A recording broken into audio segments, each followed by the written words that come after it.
Ah, what a fun time. What a fun bit of music you've got going for us, by the way. Thank you. I'm quite happy with it as well. I like San Jim Town. Shoutouts to Brilliant Diamond, Shining Pearl. Yeah, I've heard a lot of fun things about it. Hello, everybody, and welcome to the Double Dip Draft Finals. We're like done now after today. Yeah, this is it. Why don't you go ahead and introduce yourself for the people at home who don't know who you are? Yes, I am Cabral. I am coach of the Hash League Age of Slashers. I managed to make it to the playoffs this season as well. I've been here for quite some time at this point with the Double Dip Draft.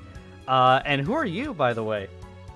I'm Spood, coach of the Southtown Sand Slashers, and I'm happy to be here. I'm happy genuinely to be here. I'm a little bummed that I'm not on the other side this season, but you can't win them all. I mean, sometimes you can. We got far. I got what? I tied fifth, probably. Yeah, I tied fifth since I didn't make top four. So it'd be, and then you got seventh, right? Or no, you would have gotten ninth. I believe that is the case. Yeah. Yep. So, hello everybody and welcome to the stream. Lovely to see you all here. We are going to be running a pregame show for the next roughly an hour. The matches are going to be starting at 1 o'clock sharp. Dippies are going to be starting at about 12:55, all of that working in Central Time. So you're going to be kicking it with us for about the next 50 minutes as we sort of break down the season, give everybody their due shout-outs, and just generally have a great time. Yeah, what a season it's been, by the way. Can I just say, Season 6 is, I feel like, really big. Going back to NatDex compared to being where we were in the previous seasons before this. And that and the number of players we had. Oh, yeah. I mean, this was the biggest season of all time. Just strictly based on numbers, 24 entrants is a lot. It's a lot of people. I mean, that's a 50% increase from last season, which the last handful of seasons we were running at 16 players of 2 divisions, 8 players per division. Now we're at 3 divisions, 8 players per division. And we made it. And this one, a gauntlet. By all accounts, everyone kind of, I mean, firstly, it was a hard season just across the board. Yeah. And an even longer one than usual because we ended up having an extra round of playoffs, just given how many people there ended up being. Mm-hmm. So... everybody who made it here, who's got their, who's sitting here with us for the top 4 of Double Dip Draft, pat yourselves on the back. Thank you for sticking it out with us. Whether or not you are playing or spectating tonight, we are very thankful to have you here. I hate to say tonight, it's like the middle of the afternoon. Well, it's tonight in some places. This afternoon, yeah. I mean, it's, Well, it's also morning for me. It's afternoon for you. It's like evening-ish for, like, the Europeans, yeah. Yeah, so we have all time. Hold on. It's morning for me. It's afternoon for you. Yeah. It's evening for the Europeans. That's right. Wow, that's and I'll tell you what, can I just say, by the way, just to peek behind the curtain for a moment? Yeah. We really cut it close. Oh this my season. Gosh. As far as like the production, holy guacamole, we were literally working up until the maybe 10 or 20 seconds before we started the stream. So, and some of us are still working, in fact. Yeah, we are quality everything's people, ready to go. And it will only ever be quality from us. Yeah, right. Always, nothing but quality, nothing but consistency, and we're always on time. Isn't that right? That is absolutely right. We have never not been consistent or not had bad quality. That's right. It's weird really not having an opening bit, by the way. Can I just say? Yeah, it's true. And we're doing it live, man. It's like the vibe of a recording, but we're here and we can reach through the screen and be like, what's going on, gamers? How are you doing? What's going on, Scoots? I see you in chat. I see Doodle, Aurora, and Claire. Right, I saw Scoots, Bananas, Claire, and Black Captain Vincent are all here, a actually. Earlier, I think? That's good. Yeah, Black Captain, Dom, Aurora, of course. Dom is here, yeah. Oh, wow. Why you say it's so incredulous? I have no idea. I like picking on him. I don't know. A little Freudian. Well, it's lovely to see you all tonight. Just to let you know, the order real quick, before we get into it, we're going to do some shout-outs, kind of just talk about the season for a little bit. We're going to, at 10:55, we're going to jump into the Dippies, and then right after that, we're going to move into the semifinals. We're going to be starting on the top side of bracket, so it's going to be Scoots versus Vincent first, and then we're going to do Bananas versus Claire, and then we're going to run the bronze match after that. There's going to be about a 10 to 15 minute break, just so that whoever loses their semifinal gets a second to kind of recompose and chill out, and then they're going to jump right into bronze, and then we're going to do grand finals. And then after that, we're going to do interviews with anybody who's interested in coming on and giving us a chat from the top 4. And then we'll close it out, and we're expecting to run for about 3.5 to 4 hours, barring any insane, either really long or really short matches. Yeah. So, did we want to go over and chat about the teams this season, kind of how things were? I've got the website open we can take a look at here in a bit, but go over and just, first off, thank everyone for participating this season. Oh, yeah. Before we even really get into the weeds of talking about the individual players, I do want to give a big shout out to our production team who did really, really good this season. As always, we want to give a huge shout out to Paisley, who not only did she take up a team and really knuckle down and like finish out for one of our dropouts this season. She is responsible for the logos that were made for this season. They came out really, really good. So if you're a new player or maybe got like a remastered logo like myself or Skittles, please give a huge shout out to Paisley. Oh yeah, that's right. So give a shout out to Paisley in the chat, man. She is the best. We love Paisley. Thank you, Paisley. You're the bomb. I'm sorry you couldn't be here tonight. This afternoon, this morning, whatever. In addition, we're going to get back to you during your actual, when we're going over the players. But hey, thank you so much, Cabral, for helping run the stream tonight. Yeah. For what you've done as far as like the assets for the season, getting the videos edited and recorded for the recaps. You're the bomb.com, man. We couldn't do it without you. You can't use that. Someone else owns the bomb.com. That's true. And then one last person I want to give a big shout out to. He's actually deafened in the call right now, and he's dutifully working on getting maybe an additional updated render of the Dippies. Lightning Rabbit, our editor and brain in chief. He does an awful lot of work that goes very unsung. He puts a lot of effort into like the motion graphics and stuff. And I think you're going to be blown away by the Dippies video this year. He also did the bulk of the editing and, again, motion graphics for the Dippy video last year. And, again, has put in an obscene amount of work, so thank you, Lightning. He's also, just a funny anecdote, and we'll move right along. But I just wanted to say, we're going to knuckle down and get the video taken care of much sooner this season, make all of the assets that we could use ahead of time. And then when we knew, the nominees for the Dippies and then the winners of the Dippies and stuff, we were going to like finish it up around this time. And he works. So firstly, he's British. We love that for him. We love that for him. Yeah. News. And unfortunately, right at the beginning of the season, the Queen of England died. And it was a big deal. And it made his work very intense and very unforgiving. For like the first third to half of this whole entire season. So we ended up getting a way later start on the Dippies than we were hoping for, and he was still able to churn it out in record time, and it looks great. You're going to love it. So thank you, Lightning. Thank you, Paisley. Thank you, Cabral. Onward. And thank you, Cody, for putting all of this together for us to enjoy as well, because you've done a lot, and you're very cool. Oh, thank you. And actually, you know what? And it almost fucking flew under the radar. Thank you to Aurora for all the work you've done for moderating, for administrating, for co-owning. I mean, again, would not exist without Aurora. She, again, puts a lot of unglamorous, unsung work behind the scenes as far as taking care of the, getting all of the stats updated. She helped organize like the seeds and the divisions and, again, just not glamorous work, but she does a great job with it. Again, couldn't do it without Aurora. Thank you, Aurora. So Aurora, Cabral, myself, Lightning Paisley. That's the production team. You can't say yourself now. So, so Cody, I'll include you for you. Don't worry. And hello, Blasters. By the way, Nihilus, I don't know if you're still streaming. I assume you're restreaming it right now. Nihilus is restreaming the Dippies as well. Oh, that's so give a shout to the Blasters who are going to be watching. That's hype. Okay.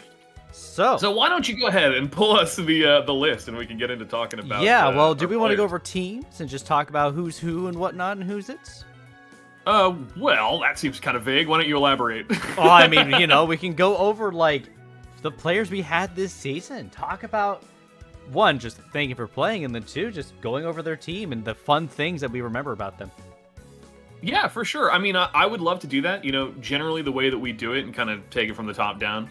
At the end of the season is I just kind of like to go down the list of each of the divisions and just kind of rattle off everybody, give a name to the face and a face to the name. Divisions. Like, okay, hey, I was going to go by like alphabetical order, but we can do divisions. And I like to do it by division. Yeah, if it's all the same, you just pull up the ranking and you can kind of like scroll down, and you can show it on stream too if you want to go ahead and throw it. I was pulling up first so that we didn't look silly just scrolling through a bunch of different things all at the same time, Yeah, for sure. What's going on, Cosmic Glider? Hey, I am sorry I haven't been here. My internet has been horrible, and my streams have not been cruising as much. Not just because I'm lazy, but certainly because I'm lazy. But also because my internet has not allowed it. So one last shout out again to Cabral before we get to your other shout outs later. Thank you for actually running the stream today and streaming it off of your computer. I own your channel now, so take that. You do. You've got my stream key. You have my. I think you literally have my credit card information. I don't know. Yeah, so going down the list then, if we're going to go by division, which, by the way, the divisions were really fun and insane this year. Thank you for saying that. Pearl. We received a fair bit of criticism for the distribution of the players, but Yeah, but you know what? Here's the thing at the end of all that. Platinum had some crazy matches still at the end of it. And then on top of that, Pearl division was insane. Oh, yeah. Oh, yeah. I think it was the season still to, with everything that has gone on, to, have watch and, keep up with, because there's just so much that went on with Pearl division itself. But let's start back over in Platinum, the ridiculed, not ridiculed, but, the division people I think were most upset meat about. grinder division, the affectionately referred to as the meat grinder division. Platinum division. And it's funny now that there was a clutch update on the website by Automatic, and again, shout out to Automatic for letting us host our league on his website, draftleague.nl. It's really good for doing draft leagues, and if you're ever in the market for playing in something like this or hosting one yourself, you should definitely consider using draftleague.nl because it's great. What is strength of schedule? It's, from what I understand, strength of schedule is how hard was your season. It's complicated and weird. I don't know how they calculate it. I don't know what it means, and you also can't make it go away. But it's just basically another gotcha. another arbitrary tiebreaker. Uh-huh. But I was just going to say, this update was very recent to the website because now it actually accurately shows tiebreakers. Instead of just defaulting to sign update, now it actually considers head-to-head. So you see now Kenneth is at the top of Platinum Division, which is where he should have been by rank and was, seated at, according to. But on the website, it incorrectly displayed that it was IDM because IDM had his account first. So it's done that across the league. Going forward, it should be a little easier to keep track of tiebreakers now. So that's a great thing. That is really cool, actually. Let's start with Kenneth, right? Yeah. Well, talk to me about Kenneth, man. So firstly, why don't you give me his team name? The Ne'er-Do-Well Diddy Kings, your brother Kenneth, had a stunning season and an incredible win over IDM that really just threw him into #1 seed. Tying with IDM this season was insane. Yeah, no, it was actually really funny because the funny anecdote we'll tell. You had made a graphic for the playoffs bracket, and you had put in IDM over Kenneth because the only way that you could have gotten this result is if Kenneth 6-0'd IDM in the last week. And so it was hello there, Mr. Cheering. What's going on? Bryx VA. I'm doing great. How are you doing? Basically, the only way that it would have shaken out that Kenneth got the top seed out of Platinum is if he 6-0'd IDM in the last week. Yeah. And Cabral was he's not going to do it. It's very unlikely that that's going to happen. Yeah, I just want to push out the graphic. Yeah, I thought for sure Kenneth could win. I didn't deny that or whatever, but I just doubted he could pull the 6-0, and that's on me for doubting. And then he did. Man. And then he did, and I was right because I told him don't. Pump the brakes. You never know. Never know what's going to happen. And Kenneth, man, he pulled it off. Got, I think, the second 6-0 ever against IDM. I think the only other person to do it was Scoots with the Reuniclus, I think. Man, this season, the lineups and where people fall and sit for their ranking is just going to shift so much, this next season, I feel like. Yeah, I think it's kind of crazy. The seeds are going to look unrecognizable. If we were to publish what we internally had decided the seeding looked like for Season 6, going into Season 7, if everybody played again, it would be a total crapshoot. It would look completely different because a lot of people have overperformed, and certainly a few of us have underperformed where we were expected to hit. So that's great. And Kenneth, again, stellar player. Tragic that not here in top 4 today. Yep. Absolutely redonkulous run. 6-1, man, top of the division. Yeah. And let's not forget, man, let's put some respect on the king. IDM4 of the Brussels Espions bringing it up in second place. You're the GOAT. I mean, you're just the GOAT of Double Dip, man. Greatest player of all time. Genuinely, for sure. Only player to ever take home 2 different Double Dips. Unfortunately, again, not in top 4. Actually, Platinum got clean swept last week. Because here's the crazy thing. Diamond, except for me, is entirely representing the finals in Double Dip, with the exception of one man who shall be remained unnamed until we name him. Right. Well, we'll get there. He'll get his name. He'll get his name. But IDM, we love IDM to death. He really makes a house a home, and I'm really thankful that he played with us. You know, he actually qualified for and played in the Draft League NL World Championship, which it's a prestigious event, man. It was huge, and he did really well. He just about didn't make it into playoffs. At the World Championship tier, but he got multiple wins in that season, and just to see him out there repping Double Dip, you know, it meant a lot, and he did great. And for him to basically immediately after roll right into another season of Double Dip, like, that is an exhausting thing to do. So thank you for playing with us. Thank you for really just going at it, you know, this whole time. Thank you, Cam, by the way, for the resub. Appreciate it. So our alert box is not set up. Jackets for Double Dip. When are we getting jackets? I'll tell you what, we're getting the trophies actually very soon. I've cleared the budget. You said that last time. I know. We've cleared the budget, okay? We know where we're going to buy them from. I just have to get in touch with the store and, like, give them the customization stuff. And I just have a little bit of social anxiety about it. So. Oh, it's so awkward. Yeah, I know. Yeah. It's fine. I don't like having to type to people, you know? I don't like having to, hey, man, I've never met you before. Can you give me 10 trophies or this thing and make sure they say this?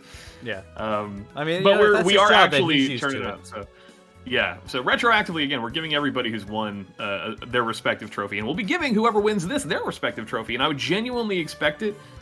Maybe not by the end of the year, but by like February-ish, I would expect to get your trophy. Oh, if you the win today. 2023 timeline, baby. So yeah, I know. Going down know. the list, you know, never know exactly keeping rolling. We got Dallas Douglas, Nihilus, my man. What a season he has had. Talk about a turnaround, man. I mean, he really brought it close last season. He barely got eked out for playoffs. He was literally, you know, in contention for playoffs his first season all the way until the very last week and did what he needed to do. Mm-hmm. It just ended up being that you swept Mass too hard, so he kind of fell out. It was one of those like awkward, you know, tiebreaker things. Man, I want to do that, by the way. So I wanted to include the video of like Mr. Freeze and Mr. Heat Miser for like the hype video we were gonna like initially make, but didn't have time to make for this. Like it was just gonna be like a highlight of all the old Double Dip stuff. Yeah, it would have been fun. But Nihilus, I mean, he came back and he tore it up. Not only did he, you know, outperform his last season, he did it by a lot, and he picked up some really, really big wins, specifically on little old me. But he kept it so consistent against everybody else in the division below him that, again, like, I don't know what to say about Nihilus other than, like, Nihilus stock rising, okay? Blaster bucks deflating, which is a good thing, counterintuitively, because they're worth more. Yeah. Nihilus is sick. Deflation works. Really pulled off the Hail draft, was very scary. It's a hard thing to counter team. Yeah. Hail has kind of become like semi-meta in Double Dip. A lot of people have started using it since Kenneth in Season 4 kind of went like hard Hail. Yeah, I grabbed Hail Season 5. Result. Every time it's seen good results, genuinely. Yeah. I don't think Hail has not made it to playoffs ever since it started like really coming. So good shit to Nihilus, man. You're sick. Blew us away with your performance. Yeah. And, you know, if I was going to lose to anyone, man, I'm glad it was you. Speaking of Cody losing Nihilus, Cody, you're right under there in 4th place for the Platinum Division. Yeah, so believe it or not, I was seeded to get out of this in 2nd place, and that did not happen. No, that did not happen. I took a couple of lumps, man. I lost to Nihilus, I lost to Menma. They both just kind of clean whooped me. And then I kept it way too close against like Ghost and Kenneth, and really I kind of just was fumbling the bag all season. But you know, I got there in the end. You know, I really started cleaning it up at the end, and I had like a strong one on Nick in playoffs, and I had a strong one on Jason like right before.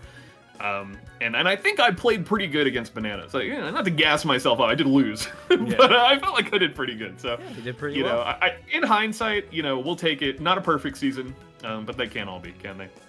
I mean, sometimes it can be. You want to know who else impressed this week? Or I guess Dom? this season, I say this week. Yeah. Wow. Dom, and Dom, this week you're doing great, bud. Yeah, you're doing great your laundry this week, Dom. Love you. Yeah, no, the Cincinnati Cyndaquils absolutely McBonkers. You did great. The Menma match was very clean. You know, I was impressed by it. You know, it has been your week. Yeah, it's been your week, and we love you, Dom.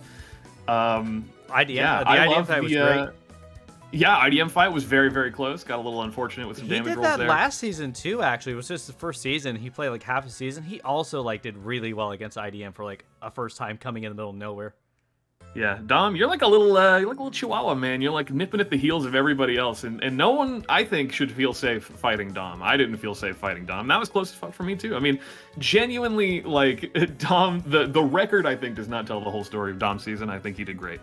And I think you should be proud of what you did, man. Genuinely. Yeah, I think you gotta be careful because next season, if Dom plays again, he might just kick down the door and kick your head, and you gotta watch. I think he's really just like limbering up for an absolutely nasty season. So you gotta grip and rip it. And hey, you want to know who else outperformed my expectations was Menma of the Minnesota Jinx. Menma, what a stunning start in first like couple of weeks into the season, coming out swinging. Opening season, he totally shit-stomped me. Yeah. I mean, he wrecked me. It's week 1. Kind of threw off my whole season, I'll tell you straight up. But, you know, good shit, man. Genuinely. I wasn't. That shook me. That shook me to my core. And he kept looking strong for most of the season. He had a bit of a fall-off towards the end. But still ended with a very respectable record. And I think, that's a season to be proud of. I like to think that a Spood win is worth, pretty good amount. Yeah. By the way, Jason of the Hartford Hotch Crows. He's also down here on this list in 7th. He came in swinging, and I loved his Blunder Policy Melmetal set. Oh yeah, we love that. Oh, what's up, Mem? I didn't know you were here. What's going on, homie? Hello. That's sweet. Jason is my friend. I love that guy. I hate that guy, but I love that guy. One of those he's again he's a spicy guy, he brings the fire to Double Div Draft. He's really just like baby Blunder, and he's like swimming in the pool with all the Double Div guys. And sometimes he just sometimes he turns it up. He's made playoffs before. You got to take prepping against him seriously, or you might just get Blunder Policy Melmetal swept. It has happened. It has happened to brave men. Yeah. And last but not least, certainly Paisley, coach of the Gulf Breeze Gudros, tapping in for Ghost, who was the coach of the Reno Rapidash. What was her team name? Reno Rapidash. Yep, that's it. She, Paisley really stepped up when we needed her to step in. She, despite kind of the high stress level of the season as like a thing to do, and in addition to all the other, work that she did behind the scenes to make it happen, she managed to get in there. She managed to get like a win right there at the end. And genuinely, I love Paisley. She is my girlfriend, my partner of 7, almost 8 years. Biased. So I'm a little biased. So why don't you sign us out of the Platinum Division by saying something nice about Paisley? It's unbiased. Paisley does all her art, and she's wonderful at the art. She did a great job coming this season, getting a really cool win at the very end. That was awesome, actually. Yeah. That she was able to do that for coming in the middle of the season for something she's never played like Showdown or anything kind of competitive whatsoever, just like casual Pokemon, right? Yeah, even casual Pokemon, like as a kid, she played like Fire Red and stuff, and she loves Pokemon as like a franchise, but the finer details of like type matchups and things are still something that she's coming to grips with. So I'm still coming to grips. Yeah, I know, and aren't we all truly? So we love Paisley. Thank you, Paisley. You did a great job. What's really crazy? And that's fun. Looking and hopping over to Diamond Division, we have 4 players this season that went 6-1. Can I just say that is insane? Yeah. And one of those players is Bananas. Bananas, dude. You know what the plan is? We praise Bananas. Okay. I think he did better than Levin's first season. So I think that was probably the best inaugural run of any player ever in Double Div history. To come in and beat. Firstly, he beat Scoots, which is like absolutely bonkers, and then also had the consistency to just not drop to anyone else. Black Captain's a good win. You're a good win. He lost to Claire, but it was like real close. Yep. Yeah, and genuinely, like, the Bananas run was just like a dream run. He genuinely, like, he did not have an easy bracket, and he still made it look way easy. And he's kind of a wild card for me in this top 4, being actually, now that we're getting to players that are actually still here. Bananas having to fight Claire, very interesting for the storyline, because that was his only loss in division. So, do you know what that means? We have to talk about Claire. Well, almost. I just wanted to say one thing before we move off of Bananas, which is that if Bananas wins this season, he'll have beaten everybody he played at least once. Oh. Because to do it, he'll have to beat Claire. Yep, that's true. Which means that he'll have, you know, and that's huge, because Kemet did that in season 4. He got second. He didn't end up taking the whole season.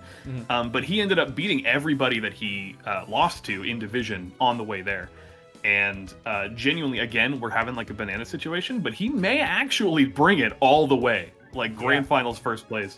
And to come in on your first season and even be in the conversation for this boggles the mind. I mean, these are all people, you got to understand, like the top cut of Double Dip, we've been playing together since 2019, most of us since like 2016.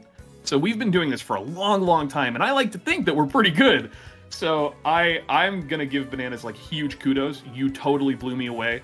And I think I speak for everybody when I say, like, I'm watching you like a hawk, man. You're the one I want to know what happens to in this top 4. Yeah, for sure. And speaking of people in the top 4, Claire also making it in. Oh yeah, Claire being the only one to actually knock down Bananas this season so far. And Claire has been kind of a pinnacle of consistency. She really does not lose to people who are seated below her. And she keeps it so competitive all the time, is the thing, you know? She's always been a contender. She's had not the best playoffs luck in the past, but right now is looking like a titan, and is one of only 2 players that can boast an even or winning record against IDM. Like, IDM has kind of a Claire problem, and when you're this league, and you're like, oh, IDM is our greatest player, like, holy cow, he is having a hard time against Claire. So Claire is kind of like, ooh, you know, if you really start to get into like the transitive property of, you know, I beat you and you beat you, and so I'm better than you, and you know, kind of like triangulating it backwards. We absolutely love Claire, and she's just been absolutely turning it up. Claire's also just several seasons. Just a homie, by the way. Claire will come, and if you ask, she will help you with her team, and she is stunning at just coaching and helping out. Yeah, she's a very active member of the community. Definitely a pillar of Double Dip. Yep. And we are looking forward to great things from Claire. And for her to have a real shot here. Very true. I would die right now if Claire left the stream. Don't do it. When Claire ceases to exist, so do I. Yeah, Claire's got her chance to finally make that deep run and get that first place finish. And that's really exciting. Yeah. Especially, and we'll touch on this a little more when we get to Vincent, the grand finals that she may have to fight to get there. You know, either way, it's going to be bonkers. Yeah. So our other Final Four... Go ahead. And then our third member of Diamond, who's still here. Is Scoots, of course, who is another just really good... Like, you talk about IDM and Claire, but Scoots also is, like, up there. Like, Scoots is really good. Oh, yeah. Scoots has... He's not as flashy as IDM, you know, he's not as, like, immediately dazzling to be like, oh, you know, like, I've got Scoots in my bracket, like, okay, sure. Like, when you see IDM in your bracket, you're quaking your boots. When you're like, you know, you see Scoots and you may think to yourself erroneously, oh, that's doable. It's not. You've got to understand that Scoots may drop the rare game to someone like Cabral, but he is a titan. Yeah, well, we'll get there, you know, we'll elaborate on that later. Scoots is so good and has had really good playoffs turnout, like every season he's gotten here. One of only 2 players, actually, to have been in the playoffs for every single season.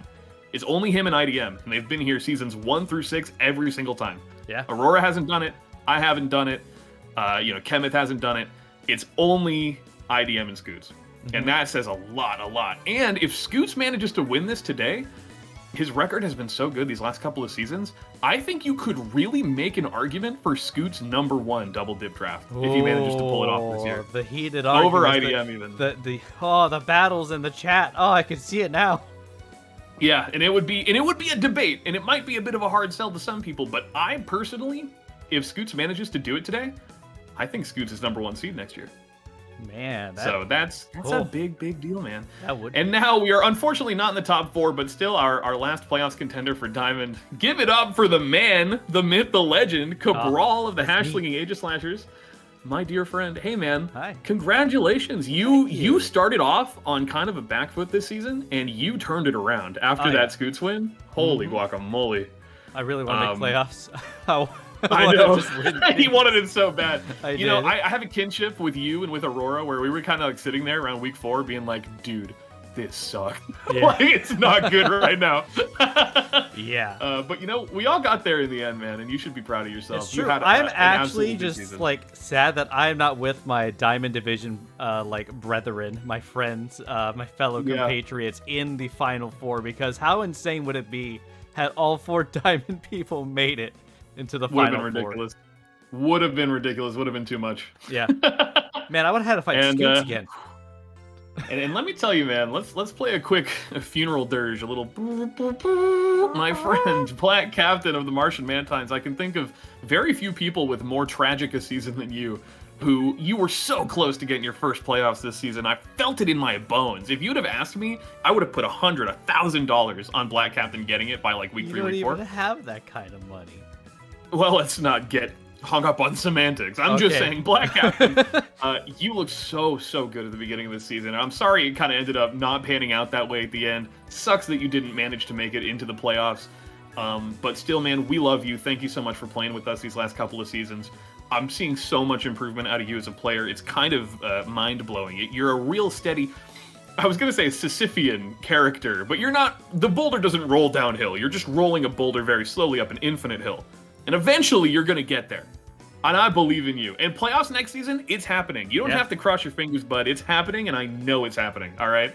And I've never stopped believing in the Black Captain run. We love Black Captain.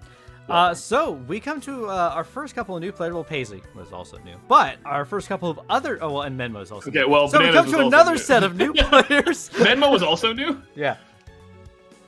So anyway, more new players. Yeah, why don't you introduce me? Yeah, we had a lot of new players this season, actually.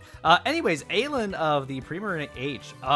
Crazy end game, by the way, for her season. Coming around, sweeping Skittles, I believe, or 5-0ing Skittles. No, she lost to Skittles. She lost to Skittles. She beat, that's right.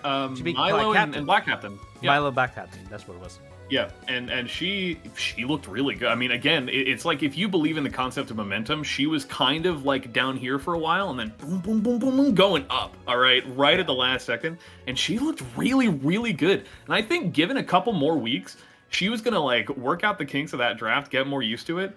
I think if she comes back next season, she might be a sleeper hit. You might want to keep your eye on her because she, I think, really, again, performed to a standard that it's tough. I mean, you might look at 2 and 5, and if you're not like really in the thick of double dip or draft league culture, you might think like, well, that's kind of an underwhelming record. But you got to understand, man, you have to scrap for every win. It's so hard. Yeah. It takes a lot of time, takes a lot of focus. So to come out and get 2, that's huge for Aylin, and to kind of, be at the top of that kind of echelon of players down here at the bottom of Diamond Division, to carve out that niche for yourself, that is something to be proud of. Mm-hmm.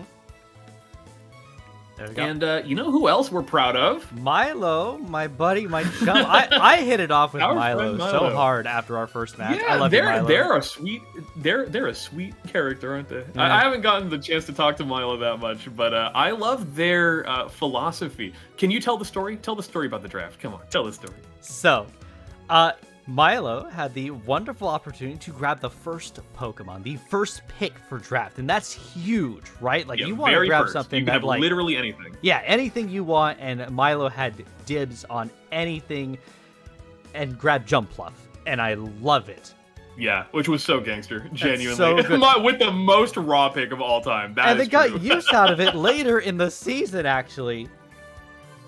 A little bit. Yeah, they got it cooking. I think it was against Skittles, right? Yeah, it was against Skittles, the all mono water team. We'll talk about that in a second.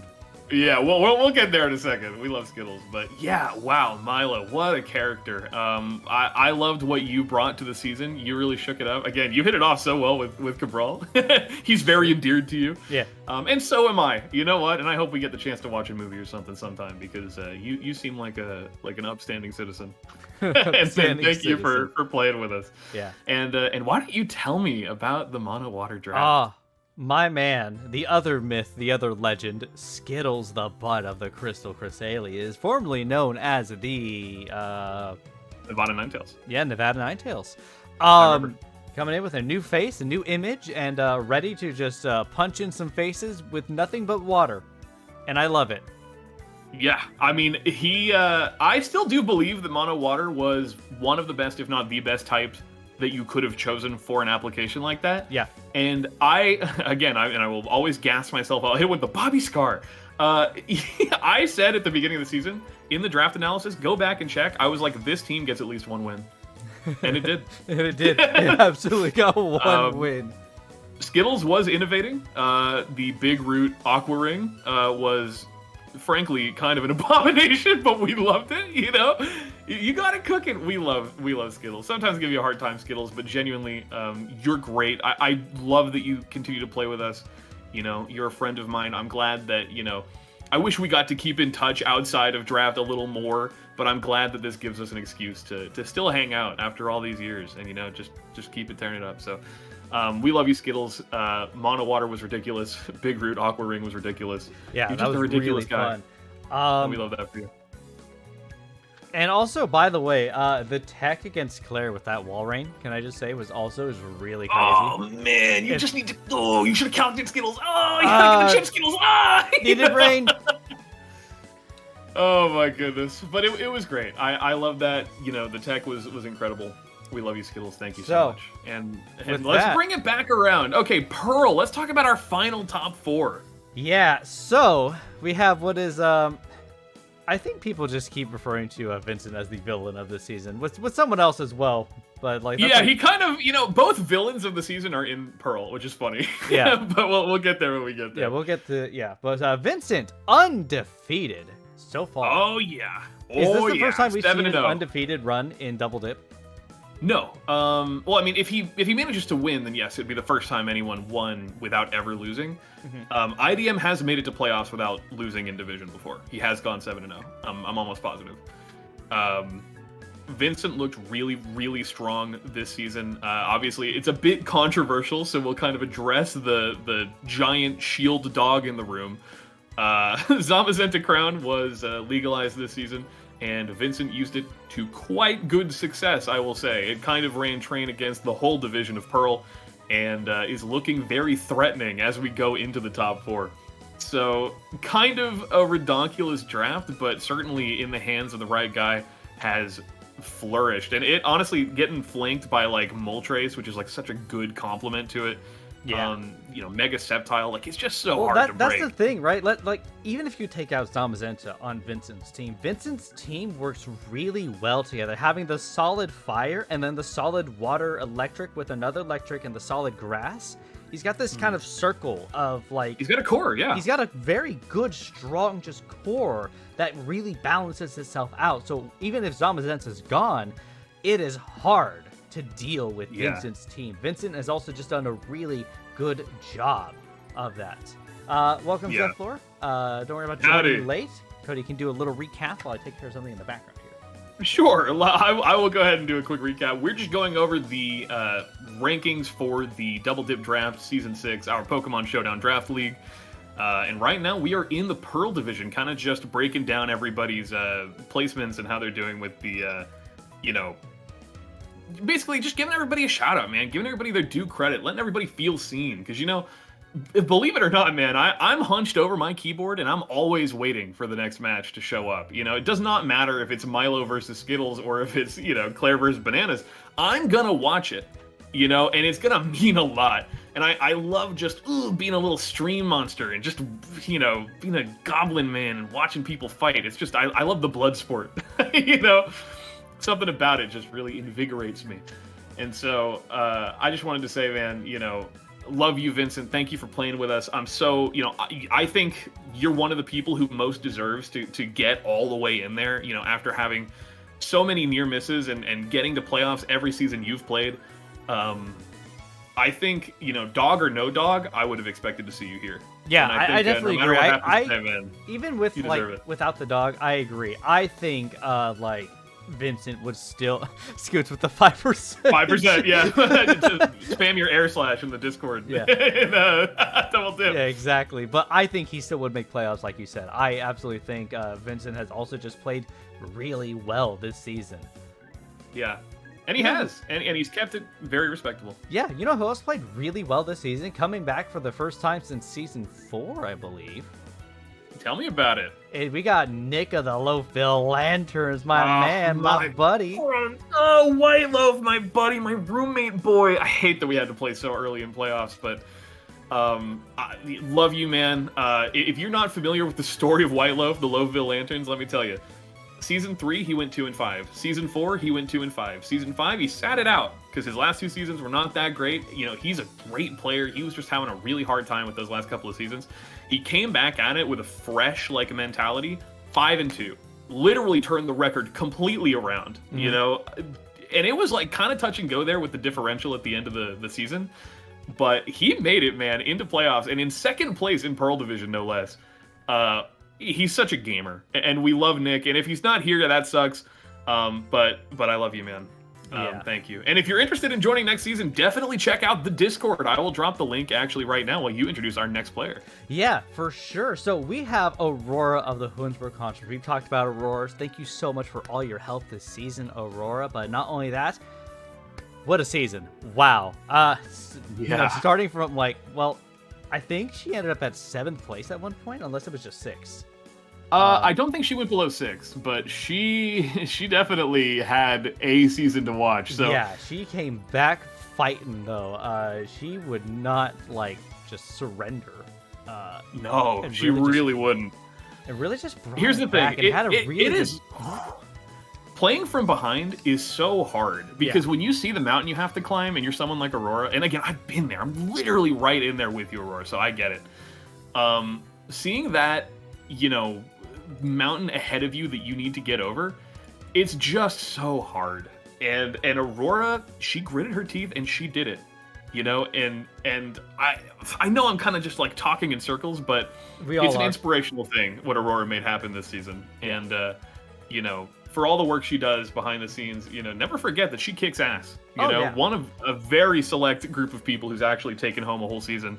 And even though her season was not stellar this time around, do not forget about her. Do not leave her in the dust. Do not keep her out of your direct line of sight because she will bounce and she will find herself in that grand finals again.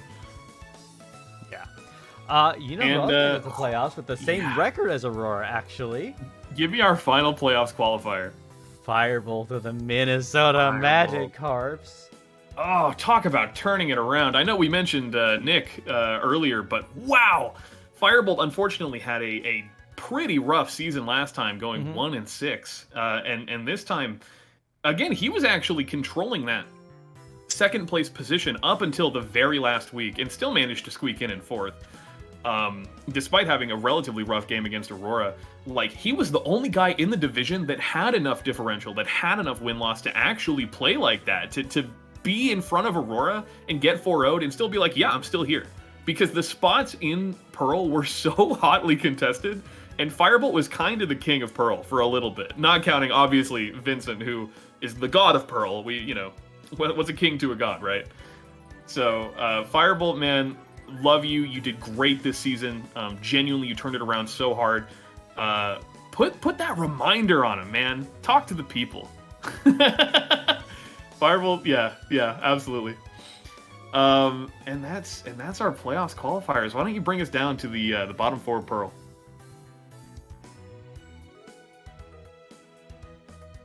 Oh, or not? Hello. Okay, well, I guess it's just me. All right, wow. All right, okay, friends. hold on. I just realized my microphone has a touch to mute thing, and I accidentally touched it at some point, apparently. Oh, okay. So that's on me. Right, I was going to say, we have Mass, but what do we call him? Do we call him, our mini villain, our like little sidekick to Vincent, like, you know, mass of the Minneapolis Magazones. Yeah, the Minneapolis Magazone started off the season as a bit of a crowd favorite, you know, kind of an underdog, a scrappy little guy.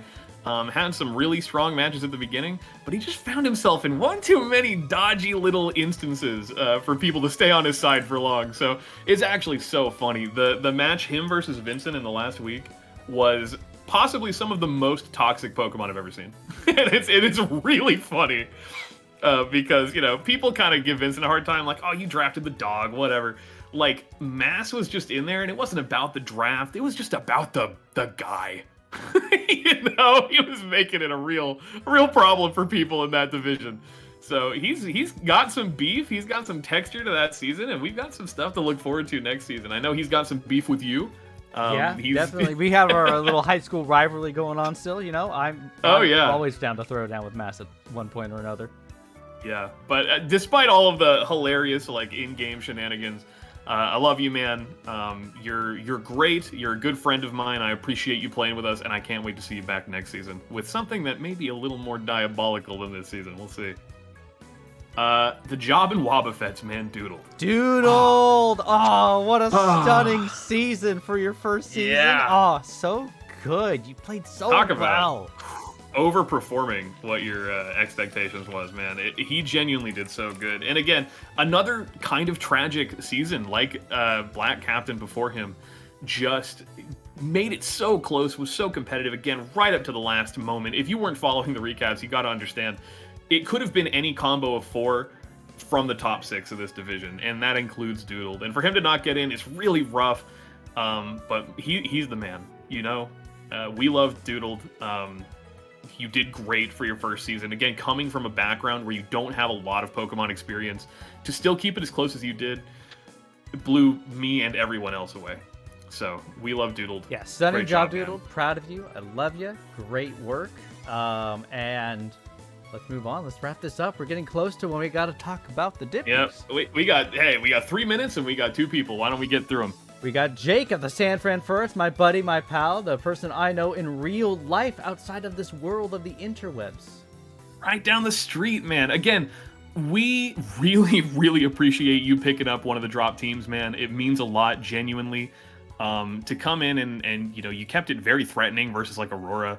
You know, you had some good games. It's too bad that you didn't end up getting a dub in the very short amount of time that you were given to be here. But it is still so great that you came and played with us. And I, you know, from what I hear, you're looking forward to next season. I'm looking forward to seeing you there. And last, but certainly not least, we have got Woody of the Schaumburg Salamenses. Man, I'm sorry we're here again, dude. 0-7. Sucks. You know, I feel that. I've been there. In my past, my very first draft league I ever played in, I went like 0-12, 0-13 or something, and then I just dropped out because there was like even more matches after, and it was a very long season. But the point is, I've been there, man. It's unfortunate. I know you're working today, so you can't be here. Thank you for persisting and playing with us every season, despite the record. It means a lot, genuinely, to us that you come in here. So, thank you. Thank you, Woody. Thank you so much. And thank you to everybody. Again, we love you guys, genuinely. I gotta do some tinkering with this to make sure it works in the background, but while we do that... Yeah, you tinker. I kind of have to tinkle. Can you give me, like, I have to pee so bad. Yeah, go ahead and do that. And then, I'll tinker away at this in the background. Yeah. Don't start the Dippies without me. I'll be like, oh, no, I'm not going to do that. Don't worry. Yeah, we got the Dippies coming up, though, very soon, and I think that is, one, very exciting. I am eager to see the results. Two, just another big thank you, everyone, for joining us this season. I'm very excited to see how it goes. We got quite a few nominees. I think we'll be able to talk about that a little bit when Cody comes back. Maybe go over some of those things. If you don't get it heat set, we right. Yeah, we'll see if you get that heat set or not, Kenneth. We'll have to find out. I'm sure we'll be talking about that. I'm trying to get it to just work right now. I mean, Big Root Aqua Ring, that's really true. So I don't know what it is right now, but it's not wanting to work for OBS to just watch this video. Okay, I am a tube that water goes through, so now I'm here. Welcome back, tube that water goes through. Talk about some of the nomination stuff, like who's what we all got going on for the Dippies. Yeah, absolutely. What the Dippies is about, while I try to figure out why the video won't play. Okay, sure. So the Dippies, if you're not familiar, are our award show for Double Dip. We started doing this in season 4. This is our 3rd time running the Dippies, and our 2nd time having a fully produced, like pre-produced video to show off the Dippies. And it is pretty much what it sounds like. It is an award show for all of the cool and interesting and fun and exceptional things that happened for the season. Just a way to recognize people for doing cool things or making a big upset or just making a big impact in the community in some way. The only things eligible for nomination were played in the group stage, and we ended up getting, I believe, 16 voters for the Dippies this season. We did. The electorate has spoken, and the results are kind of bonkers. Certainly not what I was expecting. The only people who know the results are myself, Lightning, and Paisley, Paisley doesn't know. It was Lightning, myself, and Russer. That's right. Yeah, Russer. And I forgot to give a shout to another production crew member. Russer is the voice that you're going to be hearing on the Dippies video, which we'll be playing momentarily. She did a great job. We had Doodle run it last year. He did an absolutely stellar job. We just couldn't have him do it again this year because he was nominated for some Dippies. So we didn't want to let the results leak too early. So yeah. Okay, there we go. Did you talk about which ones we did have for those? Like what categories and all that stuff as well?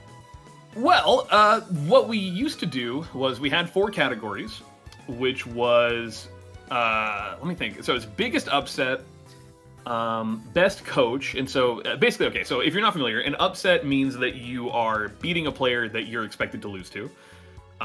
Best coach is in reference to somebody who helped other people practice every week, did match prep, gave them ideas, ran scrims against them with like mock teams. We want to recognize people who are like, in the weeds of it, helping out in the community where they can. There's also worst luck, which is a very fun one. It's just kind of a way to recognize like whoever ended up getting Pokemon to the hardest, like a juncture of bad luck. And there's a lot of different ways that can manifest, and you'll see some of them in the video. But just in general, we love to nominate people for getting maybe a little unlucky so you can make the best out of a bad situation. And then the final things is biggest upset, best coach, worst luck, and most heat set. Most heat set. One of the biggest ones, actually. Right, one of the most interesting, one of the more coveted Dippies. Having a heat set means you just have something really cool, really fire, really bonkers, something very creative and non-traditional on your Pokemon that people want to recognize for being cool and being interesting. So specifically, what I'd like to also touch on is we've added 2 new awards this season. So since there were 50% more players, we figured it would be appropriate to add 50% more awards. So one of them is actually not voted on. We are giving out a Dippy to the player who had the kill leader at the end of the season, which did end up being somebody you might recognize, and with a Pokemon you might recognize. I don't want to spill it too early, but you should in theory already know this if you were keeping track of the stats at the end of Division, which is when it locks in for kill leader. Yeah. With regard to the other new award, it is Best Comeback, and Best Comeback is a little more abstract. But it was either over the course of a season or in the context of a single game where somebody, the chips were down and they made the comeback in the end. So yeah, it's gonna be cool, man. People voted on that one. Way for it to work. It was just not happy playing the video file itself for one reason or another, but because it was uploaded to a drive, we can just watch it that way, which works. Okay. That works for me. So are you ready to go? I basically am. I need to make 1 or 2 little minor adjustments and we can get going here in just a few seconds. Okay, great. I'm looking forward to it. Please hold on to your seats. Please make sure you've got the audio all worked out and everybody can hear everything. I want people to know. I want the raw Dippy viewing experience to be experienced in full. Even I haven't seen the full cut of the Dippies yet. The version I saw was the one that we touched base on this morning. Yep. And it was very much not finished. So I will be as blown away as anyone else here by the final product. And everything was baked up completely in-house by Lightning Rabbit, our motion graphics guy. Again, want to give a huge shout out to him and the rest of the production team for making all of this possible. You start fading out the music while you wrap that up? Yeah, and you got to understand, by the way, we're going to watch this Dippies video, and right after that, we're going to roll into our first match of the evening, which is going to be Scoots versus Vincent, and that's going to be exciting. Let me play it for a second, make sure the audio shows up on the desktop. It does. Perfect. All right. All right. So that'll work. So with that being said, stop playing without my permission. Okay. All right. Now it's all set. I hope you're all excited and ready. We're going to mute ourselves here in the actual Discord that we're in. We're in a little server of our own. Yep. And we're going to get started. We'll see you on the other side.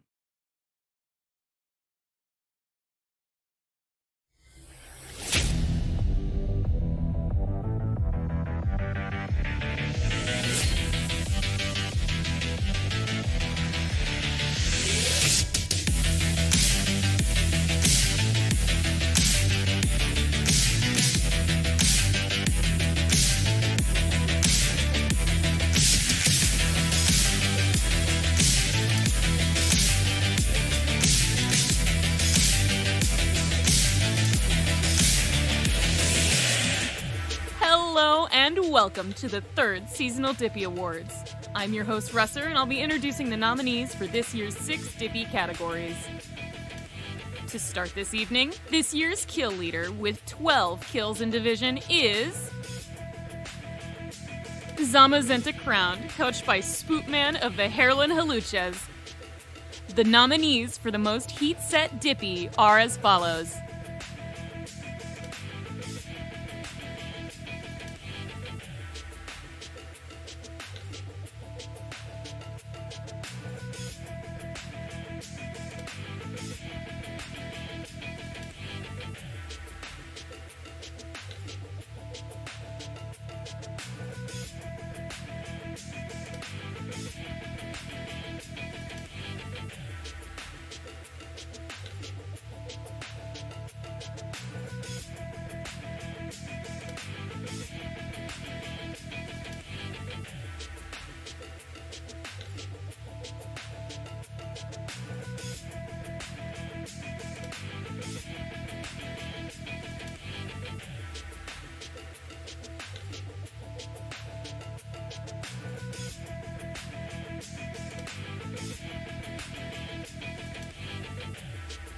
And the winner, with 43% of the vote, is Kenneth, coach of the Ne'er-Do-Well Nido Kings. The nominees for the Best Coach Dippy are as follows. And the winner, with 43% of the vote, is Spood, coach of the Southtown Sand Slashers. The nominees for the Biggest Upset Dippy are as follows. And the winner, with 31% of the vote, is Kenneth, coach of the Ne'er-Do-Well Nido Kings. The nominees for the Worst Luck Dippy are as follows.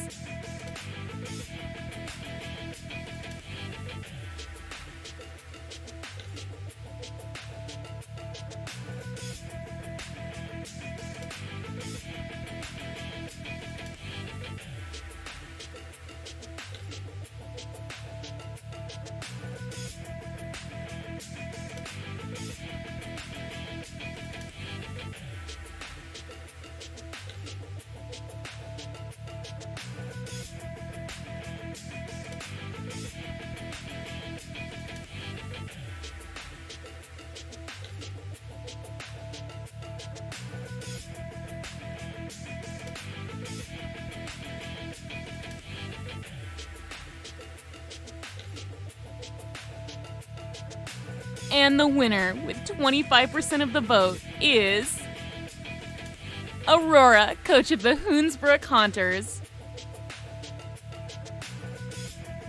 The nominees for the Best Comeback Dippy are as follows. And the winner, with 50% of the vote, is Nihilus, coach of the Dallas Ducklets. Congratulations to all of our Dippy Awards winners. If you want a Dippy, Spood will be in touch with you for your shipping information shortly.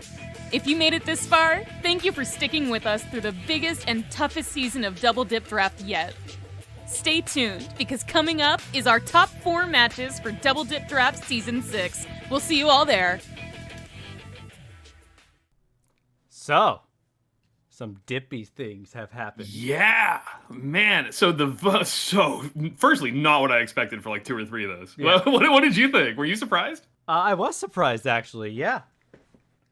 I was expecting, so I can't spill, I can't talk about the vote totals behind the scenes. I won't say anything that you couldn't extrapolate from the available data, but I will say a lot of those were so close. If you just listen for the vote totals for 2 or 3 of those, it's like, 20%, 25%, like 30%, like very tight split across the nominations, basically across the board.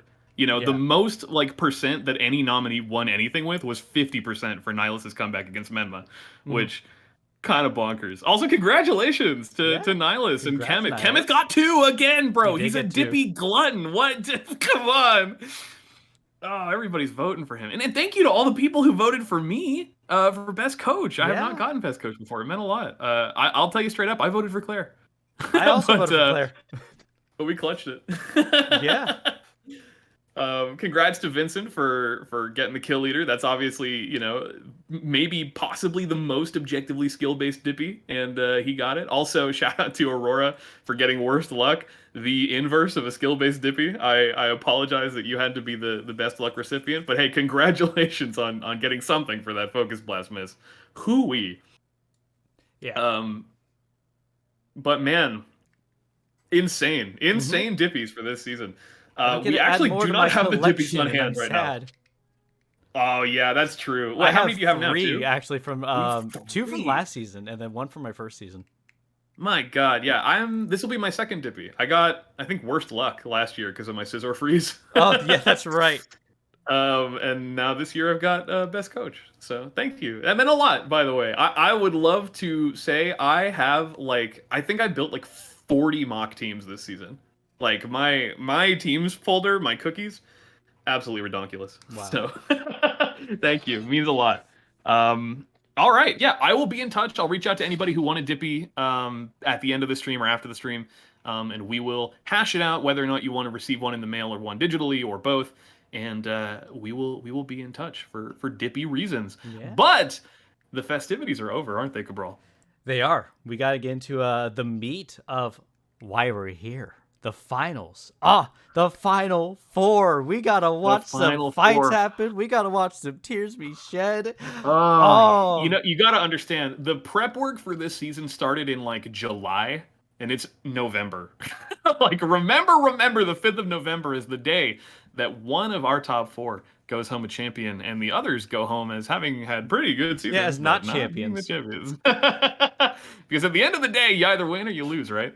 Yeah. And I guess that having been said, festivities over. My friends, could I please get Scoots versus Vincent on stream? Can you please send a live battles link in the Discord live battles channel, and we will tune in for the stream. And then to repeat the natural and frankly obvious thing, please tune out of the stream as you're playing. We're going to give a lot of color commentary. There's no guarantee that any of it's going to actually be accurate, especially given I haven't even helped any of these people prep. But we're still going to be Jack and Jaws about what we think the sets are going to be, how we think it's going to go, and it would be just the best for everybody if you made sure you couldn't hear us while we're doing that. So, yeah. So I'm just moving some screens over, getting some things all lined up for us and everything. But man, what a crazy first match coming up, by the way. Previous Scoots has been champion at one point, right? Or no? That's right. So Scoots got champion of season 4. That was his first one. I'm gonna jump over to. Firstly, we need to change the music. So let me. Oh yes, I had the bot muted still since we. Oh sure. Thing. Well, here, let me. Let me go ahead and. Let's see. /skip, and then. Hold on. So / Sorry, it's gonna take a second. It's gonna be one of those fun technical sort of days. Hold on. We're doing this on a bot. By the way, can I just say something I think we forgot to acknowledge? Lightning. Stunning job with the video. Can I just say I was blown away by that. It was so good. That was so good looking. Him and Russer did so good.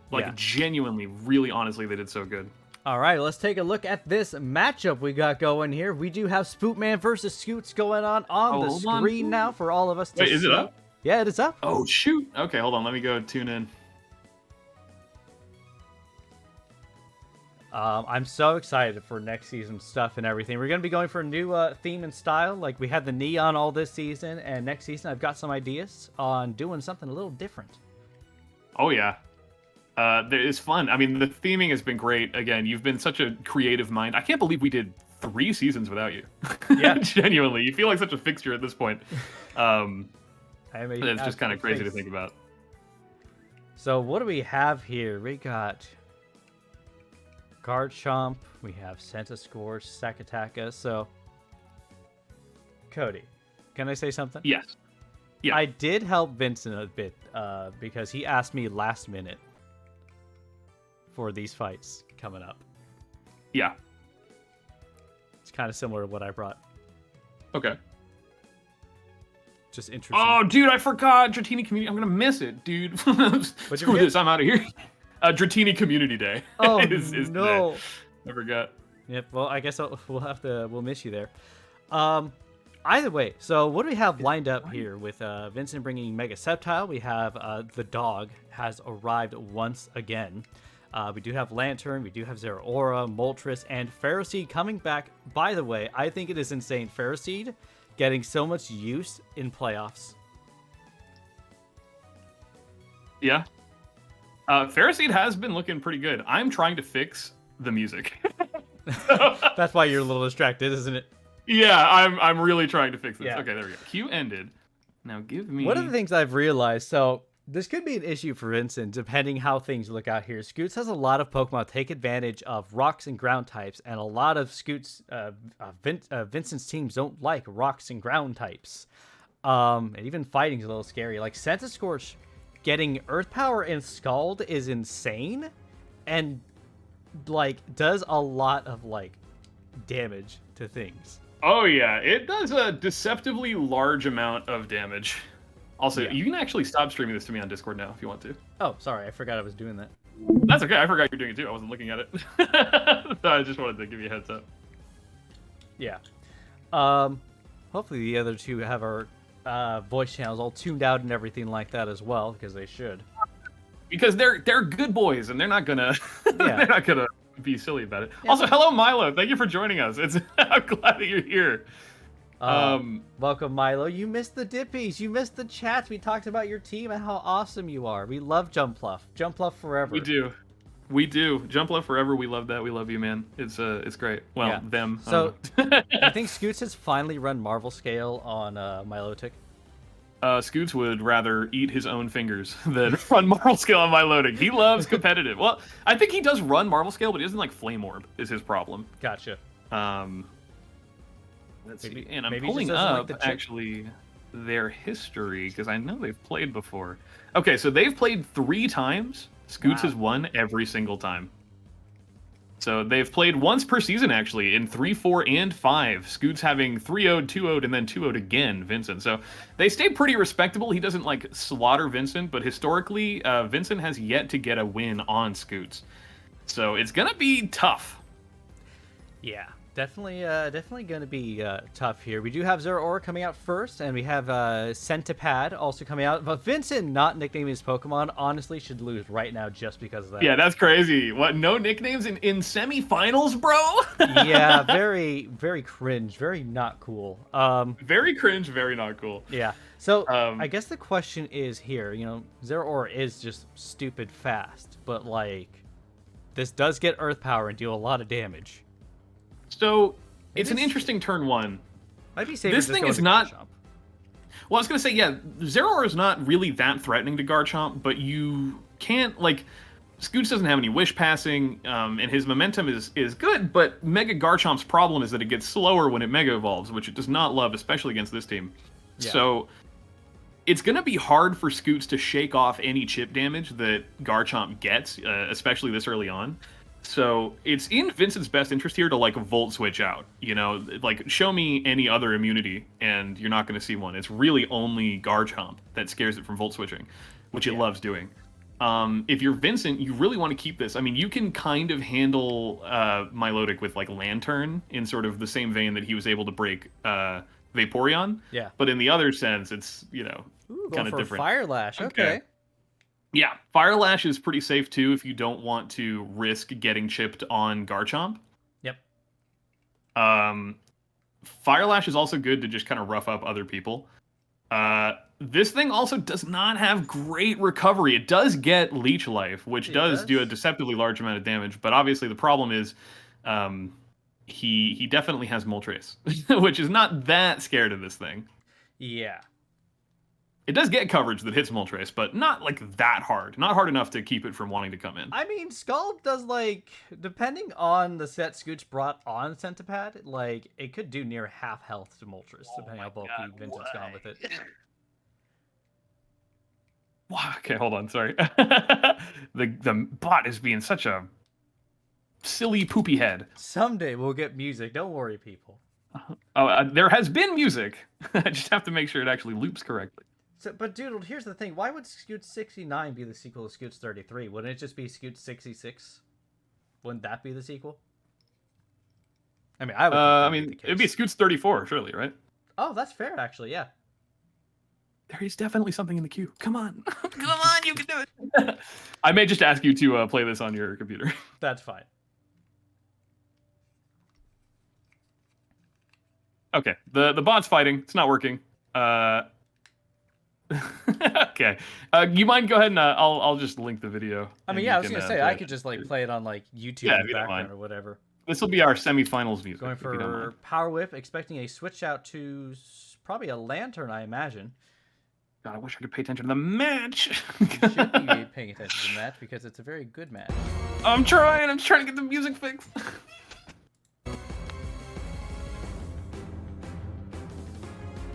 There we go. Got some music up for everyone, so don't fret about that anymore. Let me know how the volume is, everyone in chat. Very good. I'll actually tune in just to make sure it's good. You could do with turning it down just a smidge. It is almost as low as it can go. You could do with turning yourself up a smidge. Oh. I could also scoot closer to the microphone, too. That would be helpful. There you go. Might make a small difference. I like sitting back and leaning, relaxing, crying. Now, you gotta stay completely at attention, man. That's the thing. Yeah, says the guy who hasn't been paying attention to the match recently. I've been trying to fix the stream that you're running, my man. Okay. Yeah, sure. That's what it is, yeah. Going into Electros, which, by the way, Scoots has seen so much utility out of this thing. Yeah, the Electros has been a huge value pick for Scoots this whole season. Right now, they're both having a hard time finding, a lot of advantage. But the problem is, it's hard to get progression because they both have an electric immunity. So you cannot just spam Volt Switch because, and Vincent may even have two electric immunities, depending on what the ability of the Lantern is. Mm-hmm. The Lantern and the Zeraora are both immune, but obviously Scoots only has Garchomp. But either way, you kind of just want to... they're just it's just such an annoying thing. The funny thing about pivoting moves is they're good for different reasons when you're fast and when you're slow. So Electros, as kind of a slower pivot, will generally take a hit and then want to pivot out and get in something that doesn't like taking hits, as opposed to something that's a faster pivot like Zeraora, which wants to do damage with the pivoting move and then go into something chunky after. Yeah. Oh, there's something chunky afterwards. And there's the U-turn, so no Volt Switch, at least no Volt Switch revealed. But right now, no hazards on both sides means that there's not a lot of progress happening yet. They're both just trying to position to get something started. Yeah. I think one of the but you're getting good Scoots information. Is Lantern hits a lot of Scoots' team. Lantern is definitely a problem. I think that Scoots has ways to deal with it. Specifically, since this is not Air Balloon, Garchomp is really, really scary. It is also faster. Vincent does not have the best consistent switch-ins to Garchomp. Yeah. Usually, if it does manage to get in, it's going to do a lot of damage or kill something. Yeah. And even if, let's say Moltres comes in, it's susceptible to getting hit by some kind of rock coverage move. And I don't know what the calcs are, but I would imagine even with a Charty Berry, you're not going to love that on Moltres. There's and even if you Garchomp, do, and you can like burn it, but that's it. Yeah. So one of the questions is then, I do believe a Earthquake will just kill Lantern here. So I guess one of the questions is if Vincent goes for a switch out, like a hard switch out into like Moltres or Ferroseed here. Ferroseed might be the better option. But the question is if Scoots goes for something like Scale Shot to up his speed. Yeah. Scale Shot is certainly scary. Vincent does not have the best ways to deal with that. But again, if he's like Scarf Zero or something, he could potentially get in and be faster than +1. Vincent's draft is generally fairly speedy. And Ferroseed, it can do stuff. You can get a seed off. You can potentially like get a nasty gyro ball or something. Yeah. And usually you won't be that scared of anything that's not Fire Fang. I mean, Earthquake does a lot of damage. Don't get me wrong. Flamethrower as well. Don't forget, Garchomp does get Flamethrower, and its special stat is like 120. That is entirely so true. I mean, it does just hurt. There's the Scale Shot. There's a Scale Shot. Yep. So the question is, 3 hits, because Fire Fang does a lot, but this is more defensively bulky. So Scoots grabbing Flamethrower would, I think, just do more damage in the end. If he has it is true. The thing is, you can also take this opportunity, depending on how scared you are of Ferroseed, to Swords Dance up if you're Garchomp. And I think at this point, if he can muscle through Ferroseed with a lot of setup, you could honestly see this match be over now. Well, yeah, here's the thing. This hits everything else and kills everything else except for Ferroseed in one hit. Yeah. Scale Shot, Sceptile's not going to outspeed anymore with the ×1 speed. Moltres dies to Scale Shot as well, actually. Orzhov dies to Earthquake, Zamazenta dies to Earthquake, Lantern dies to Earthquake. So if Scoots can kill this thing, we'll have to see. He's running Earthquake. That's a risky protect there, because you just risked him Swords Dancing up on you, and that would have been bad to have no progress for that turn. Yeah. But the more, again, like, it's all about information right now. It's really scary if you're Vincent and you don't have a great answer for this. But only 36 off an Earthquake and a Toxic means that this game is not instantly over. Thank God for him, because that was really, really scary. Now, even though it's Toxic, you've still got kind of, it's still scary, right? You can Protect Stall it, but that also lets this thing in, which you don't really love switching in, except for, again, the Moltres can be a little bit scary, and that's kind of the thing about Vincent's team is, like, you pivot in, you pivot out, and you've got your beasts in the back, and it's hard for you to bring something that breaks both Moltres and Zamazenta. Yeah. Double Protect, he didn't go for it, but that is potentially on the table. Protect has an element in it where if you attempt to predict, or rather to protect multiple turns in a row, it doesn't always fail. It does on occasion fail. But usually you'll go like Protect into Protect, and then the second Protect will have a 1 in 3 chance, and then the one after that has a 1 in 9 chance, and so on and so forth until you miss. Yeah. Which usually, the triple Protect is very, very rare. But the double Protect, some people will go for that. Like, there's a risk reward in that situation somewhat often where it's worth. Yeah, there's Moltres. We get a knockoff there, which is relatively big safe. Knock. Yep. No boost, honestly, which means Scoots this getting thing out is a lot rocks would worse. be ideal. Scoots should run Scald on this thing, but he's not going. Well, he didn't double Protect. He protected, then Toxic, then protected again. Oh, that's true. So he didn't actually double Protect. Yeah. Also, he was just trying to buy time with the Toxic. He's just trying to get damage on Garchomp. Yeah. Also, we do have an Assault Vest. The Zuck. Electros, thank you. He's definitely Assault Vest with the amount of damage it just took. You reckon so? Yeah. I mean, it does look that way. And that's a good way to run it. I mean, Electros has no weaknesses. Yep. It's an electric type with Levitate, so that's literally no weaknesses. Doesn't have the most resists, but some of the resists that electric has are pretty solid, and having the ground immunity is great too. Electric is one of the other is not a bad way to do it. Really solid typings. Like water is probably the most solid typing you can get, I believe, like just competitive wise and everything going for water. I would say it's going to be like steel or fairy. Those are better really good as well. Water. But electric's also up there, is what I'm saying. More so. Electric is great. Yeah. Typing.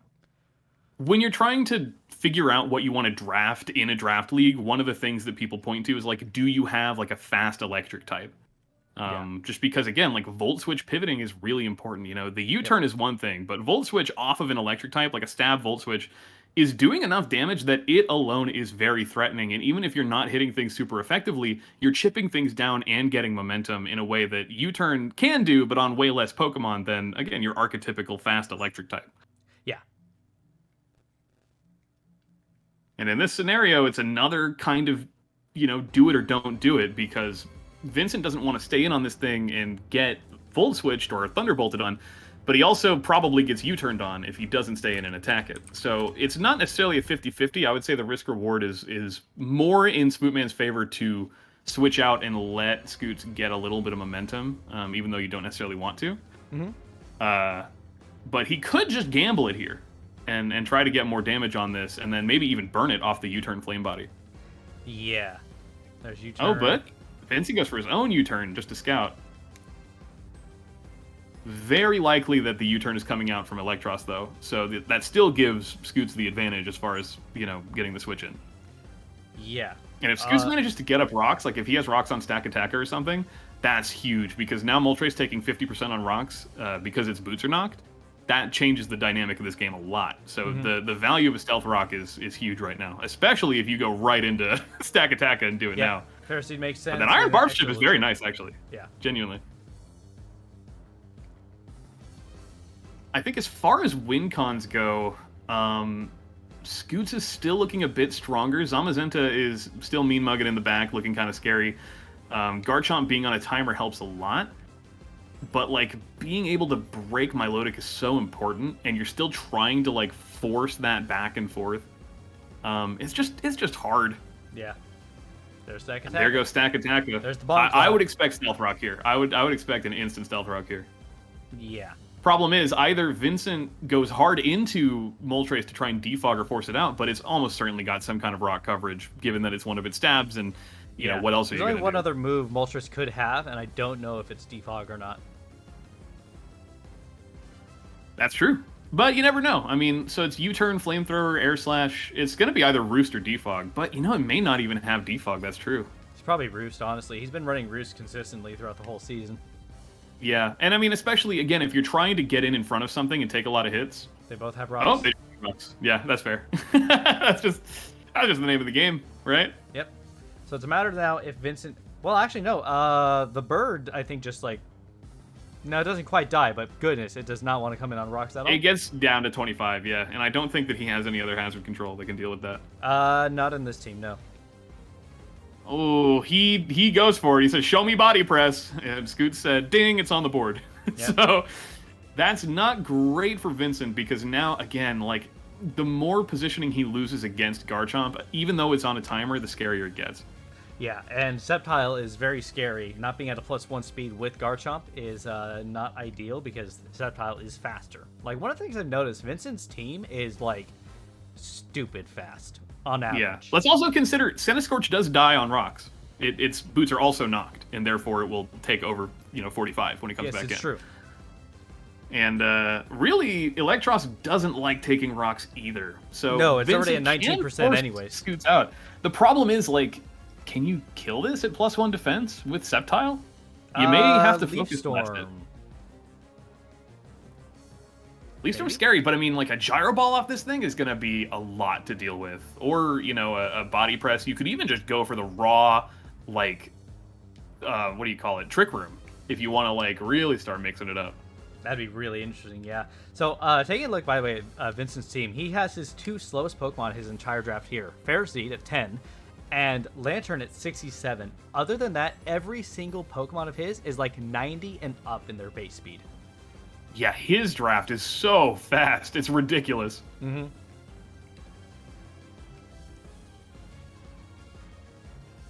Oh, the opponents are eyeing each other warily. Yeah, this is a very pivotal turn, so I understand why. Yeah. I think in this scenario, you're calking. Certainly on both sides. It really depends on the Sceptile moveset. It's kind of hard to say exactly what he's going to go for. But yeah. I really do think Focus Blast is on the table. If he was worried about Stack Attacka, he's almost certainly brought it. And Stack Attacka, we saw this against Aurora, where it actually can defensively snowball if you don't have a great answer. Yes. Especially not any special hitters. Like, there is Lantern to hit it with Scald or something, but even then, like...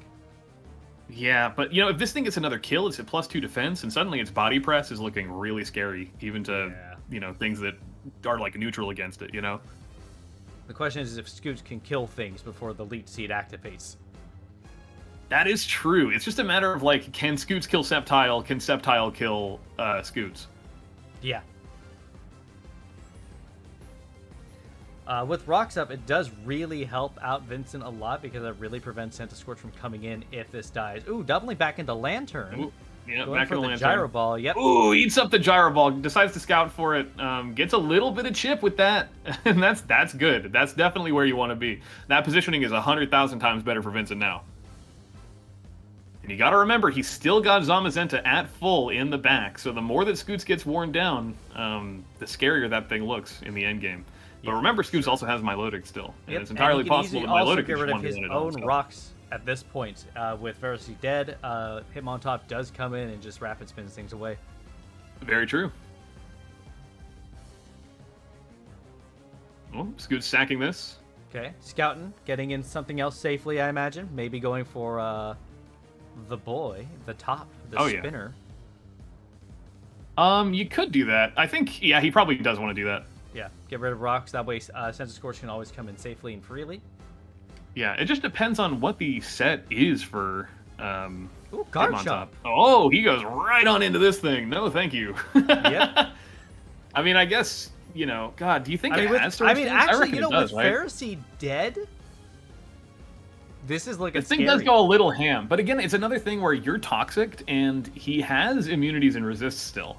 They're not great. He'd have to basically perfectly predict you and switch in on rocks over and over. But he does technically have a ground resist. He does technically have, a dragon resist.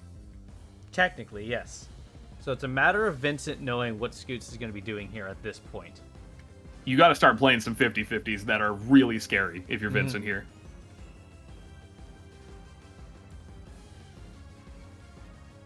But maybe this is just a super defensive Lantern and you just Ice Beam this. Who knows? Yeah, that's very true. Or you could just hard call out a Swords Dance or a Scale Shot here and know that you'll live it, and then you can get damage on it. It's kind of too bad he can't Scald Burn it in a way, but I think the Toxic in the end is going to be better. Yeah, Toxic is just being able to get that chip, plus with rocks up and everything. Again, Scoots still has ways to get rid of it, but Garchomp is, I think, one of Scoots' win cons for this because a lot of this team doesn't deal with Garchomp super well. If left unchecked. Well, I'll tell you straight up, once Garchomp is off the table, if it dies here, Zamazenta looks so scary, especially if he doesn't get his rocks out. Yeah. Goes for the Earthquake, and Vincent gets the read correct. That's another very valuable turn of Toxic Chip. Yeah. I think Scale Shot might have been a little safer, personally. Just to get that speed. May have been a bit safer, yeah, true. Because then, you kind of... You would outspeed Sceptile and everything. I'm sure there's a calc that makes that make sense. And again, if you're scared of getting Ice Beamed by Lantern, like, that totally makes sense. Like, force him to do it. He's taking 50 on rocks if he does, Yep. Now, even though Garchomp loses some speed, it's... Oh! No! Wait a second! The shoe? Other foot? Wait, Air Slash miss meet Scale Shot miss? That's huge. How the turns Every turn of Toxic Chip is so bad. This thing just roosted up, gets another switch on rocks. That's so bad for Scoots. Oh, see ya. Okay, still not great. He definitely wanted the Scale Shot. The positioning is a lot worse. But now I think Vincent is still cooking here. I think he wouldn't go into this if he didn't know it would kill. Yeah, I think that Stack Attack is probably the safest switch in, if not Milotic, potentially. He goes into Stack Attack and he just gets washed by Close Combat. Oh, that's true. So you don't want that.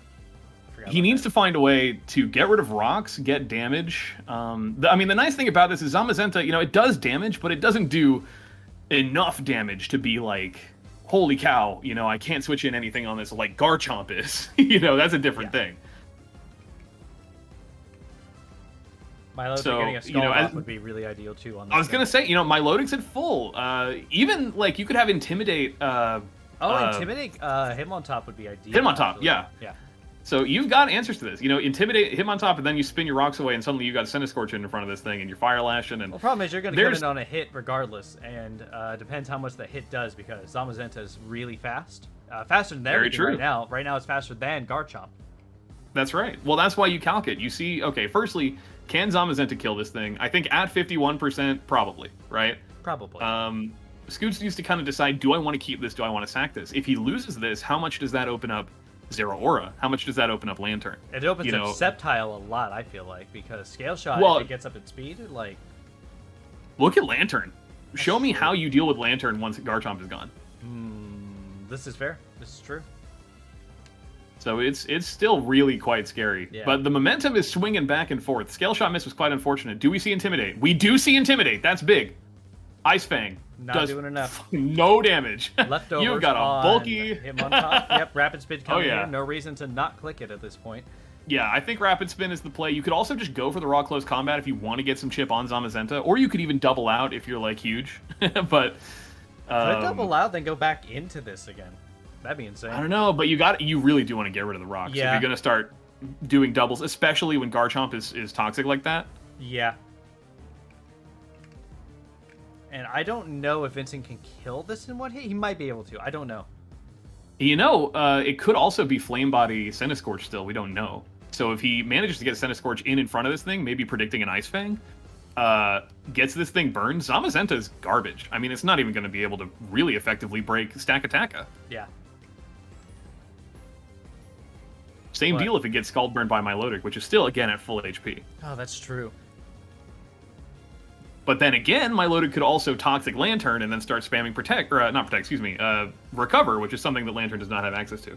It's true, but those are a lot of what-ifs, and we're in the here and now, and the question is... Yeah, right. I'm thinking about turn 50. We're on turn 20, so let's relax for a second. I'm just trying to keep track of where everything's at. No, I don't think so. I think this will probably... I think the momentum of this is going to shift in a way where we know who wins within the next 5 or so turns. Yeah, Unless they just keep, like, going back and forth. But right now, the hazards are everything. Yeah, so I think Scoots, unless he, like, has a move that's not... Yeah, there it is. The switch out and then Rapid Spin. Lantern's in? No, Close Combat. Oh, it goes raw Close Combat. But he gets huge damage on Lantern. And actually, this is huge because he's probably faster than Lantern. Yes, I believe that is the case. Base speed-wise, this is His base speed is just a little bit faster. Now, they're both probably super bulky. There may be a little bit of speed creep going on here, so we can't say for sure who's going to be faster, but it is favored to Hitmontop. And if you get off another Close Combat, that's a dead Lantern, unless it's a really nasty roll, because it did 43%. Yeah. And what do you switch in on a Close Combat? I mean, you double out a Lantern, you take Rocks plus Close Combat on what, Zeraora? Sceptile? Yeah. Even Zamazenta doesn't want that. Yeah, exactly. So he's either got to sack it or switch out to Sceptile, I guess, could take a hit from it, but not really. But I'm starting to get a feeling that we're not going to be seeing a Rapid Spin. Yeah. I mean, there's no need for it here. Click Close Combat again. No reason not to kill Lantern, and that opens up a lot of things for Scoots. Yeah, I think the Close Combat was, firstly, the right call if you don't have Rapid Spin, or at least if you feel like Cinescorch isn't worth saving. Yes. Either one of those things can be true. But we're not in the minds of the players. We're in the minds of ourselves. No, we are in the minds of Mencia, brother. There's another Close Combat. Oh, that was a disgusting roll. Holy Toledo. -2 Spadef still ate that Skull, did not get burned. Yeah, so this is a very bulky... wow, 43 to 39? That had to have been a high roll into low roll, man. That's that's a huge discrepancy. Yeah, that really is. Lantern Scald, I mean, that 45 is nice, but it's not, like, the most important thing. Yeah.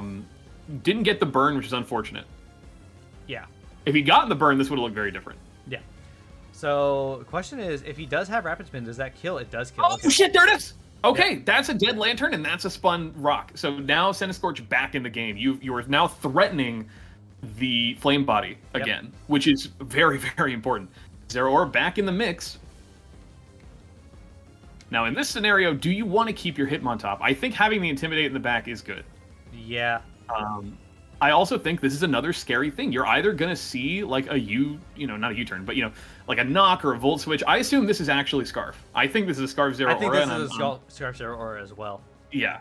I'm thinking that because, and again, I don't have the calc in front of me, otherwise I would just look and see how much the knock did and see if it's like, banded or whatever.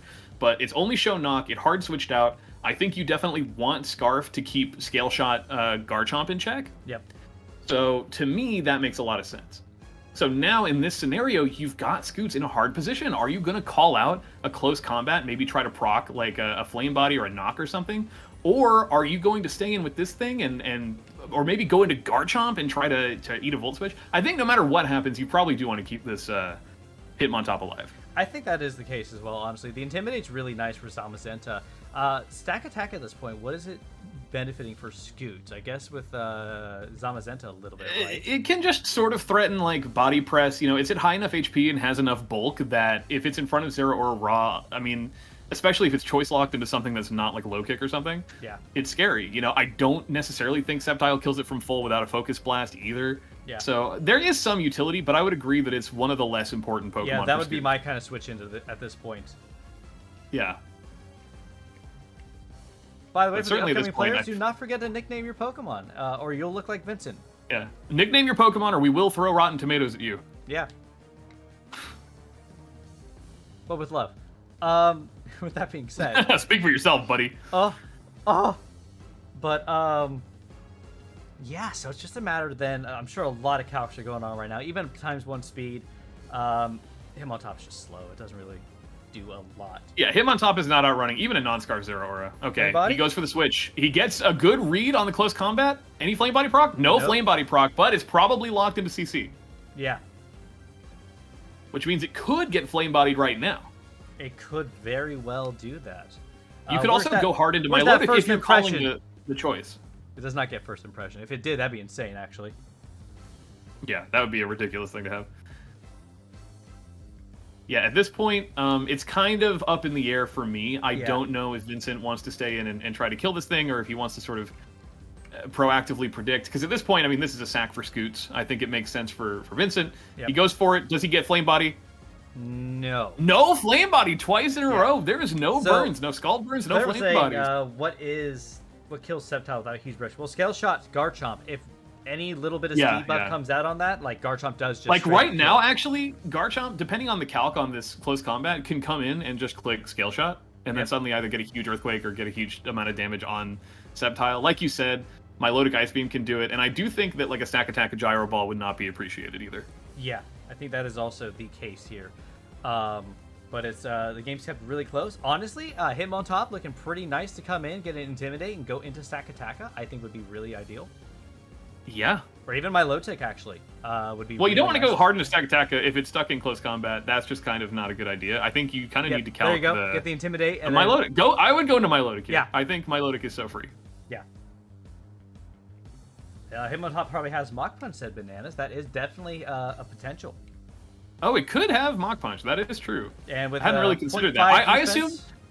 So, Hitmontop loves Mach Punch if it has Technician, but this is Intimidate. Yeah. So, it will definitely still kill because it's -2 defense, but also, I think the set is supposed to be a little more defensive, and I think if you don't have the Technician boost, and if you're not running that physical attack investment, I think it would be hard to justify running it on against this team. Yeah, and going hard into Milotic here, I think is ideal. Potentially into Garchomp, say up Scale Shot, but at that point he just sends out Zamazenta. So, because Scoots is on a timer, and Garchomp is still the biggest, I feel like, threat to Sceptile if it gets a Scale Shot off. Yeah, absolutely. But Sceptile again is still in the mix. You're totally right about that. I have trauma from his Technician Rapid Spin 3-hit KOing my Woodstock. Yeah, true. Yeah. Man, the triple axle too is it's kind of bonkers, man. I like the word bonkers right now. Bonkers is a good word. It's stunning, honestly. True. Effervescent, even. There's the Mach Punch. I'm wrong, and you're right. Oh my god, okay. Is the Mach That's a huge Mach Punch. See ya. Okay. Oh my goodness. So... well, shoot. So now, yeah, this again is kind of scary, but at this point, I don't think you want to sack. No, maybe I think you want to go... keep Intimidate still, and I think you switch into something else here at this point. What would you... I wouldn't want to go hard into Milotic. I wouldn't want to go hard into Garchomp. I don't really want to lose this either. I think maybe you just stay in and you CC. I think that's just what you got to do, genuinely. I think you CC here, you go into Milotic, and you hope that you can clutch it against his last 2 months. Or, oh man, I mean, it maybe you need to calc out... is running. Like, if it doesn't have... What is it? It gets Wild Charge from Milotic, and it still hurts it, but like... I mean, close combat is stab, it's neutral, it's unresisted, it's, you know, it's still pretty good. But Milotic does get Recover, and even then, going back and forth between this and Hitmontop for the Intimidate are really nice. Like, going to we still don't know if it's Marvel Scale either. We don't know if it has, like, Flame Orb on deck. So the calcs are going to look very different depending on whether or not he's running that. Yeah, and this match is not over whatsoever yet. It's still, like, very much up in the air. This is, I mean, you cannot count the number of Vincent matches in Division, which, remember, he won all of them. Tell me a time when Vincent came into the endgame with a full health Zamazenta and he lost. He can't. Yeah. Because he hasn't lost. No. Oh, there's Milotic. Milotic goes in hard. Close combat does an absolutely obscene amount of damage. Yep. It's lefties. It's not. All right, I think he's probably going to go back. Going back into Hitmontop, get the Intimidate off. Yeah. He wants the Intimidate so bad right now. Yeah. But I think, Vincent could predict that. And go into the Sceptile. Yeah, he could go into Sceptile. I mean, what do you even really lose by going into Sceptile right now, either way? Unless Scoots predicts that and clicks Ice Beam. Yeah. But no way, right? Like, Scoots can't afford to lose his Milotic unless he's, like, really just sipping on that juice. Yeah. Unless he doubles into Garchomp, clicks Scale Shot. Like, the defense drop is nice. No, the thing is, this thing is going to outspeed, and again, it's going to kill Garchomp because it's only at 50. That's true. You saw how much damage that did to Milotic. I don't think this is going to be like a fast offensive Milotic or anything. No. So I think this is probably like max attack. I think this is like max attack Adamant Zamazenta, just off rip. Yeah, most could likely. Be wrong. That's what it looks like to me without trying to calculate. Yeah, getting Intimidate off here I think is really nice. I think that's ideal, personally. I think optimally Vincent doubles into Sceptile. Yeah. Or I say it's not a double, but I think he switches into Sceptile.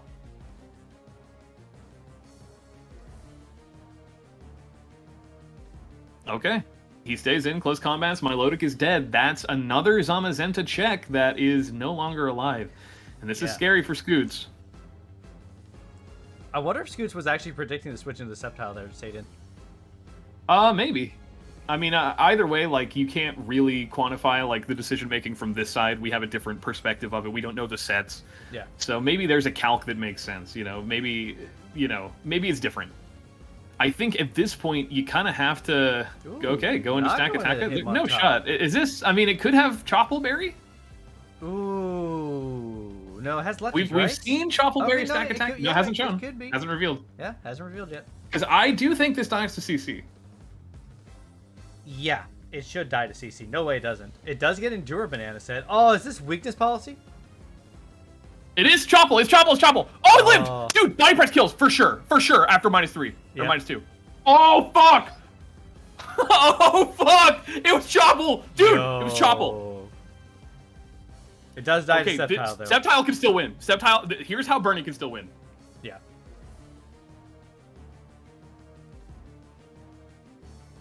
Okay, this is crazy. So, Sceptile in front of this thing kills it with anything. Doesn't matter. The +1 defense, it's at 18. Like, come on. Yeah. So what does that mean for Scoots? Because does this thing just one-shot the rest of his Pokemon? It does outspeed them all. It does outspeed them. It does one-shot Garchomp Mega. That's the thing. His Garchomp, he needs scale. It's really like it does it one-shot the what's it called? Hitmontop? Hitmontop. Yeah, firstly, does it one-shot Hitmontop? And secondly, can it depends Hitmontop pull it back? Because Hitmontop, okay, look, if this Megas, it's quad weak to Ice, and it can get triple Axle. Yeah. So, and it's not Technician, though. So, I don't know if that'll be enough to kill. It'll be enough to kill. It's 4 times weak, and Hitmontop already hits hard anyway, so I don't see why it wouldn't be enough. I don't know, man. I don't know. Okay, there's the low kick. May just be like a hard physical set. That means Intimidate's huge. Yeah. You could even Intimidate once, then double into Garchomp, then sack, and then Intimidate again. And maybe that'll be enough. It depends. He may be running Leaf Storm still as well. I don't think he's entirely physical. I did help him do some prep. You could do it mixed. Yeah. Sceptile does love being mixed. It's a tight end game, bro. Left side of the screen was supposed to have chat. We ran out of time. Yeah, we ran out of time to get the chat in. Like I said, we were running it very close to the wire as far as getting all this set up. So unfortunately, the widget we just didn't have time for. And here's the thing: depends what his special move is. I do believe he's running Leaf Storm, but like, if he clicks on Leaf Storm, try and kill this. I don't know what his other. What if it misses? It could be 90%. You could see a repeat of the air slash. How's it going, Surefire? We are on the semifinals, top side of bracket. It's been a while. Yeah, it's been a hot minute for you, I'm sure. We're on top side of bracket. We've got Vincent versus Scoots coming down to the wire. Winner of this goes on to grand finals. Loser advances to bronze match to fight the loser of the other semifinal. Incredible game either way. Leaf Storm kills. Storm. Dude, that's got to be it. That's got to be it, right? Okay. Well, he's -1 attack, -2 special attack. He's still faster. But like outrage kills, right? Yeah. Whatever else does it get? Like scale shot? I don't know what Sceptile Mega runs. Yeah. But it comes down to this 1v1.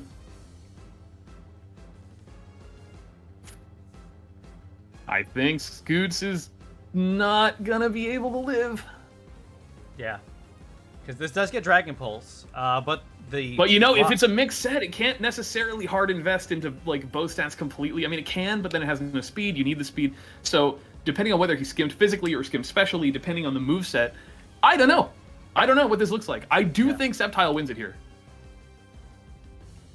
Oh my God! Didn't kill! Poison jump! Scoots! Oh my God! He did it!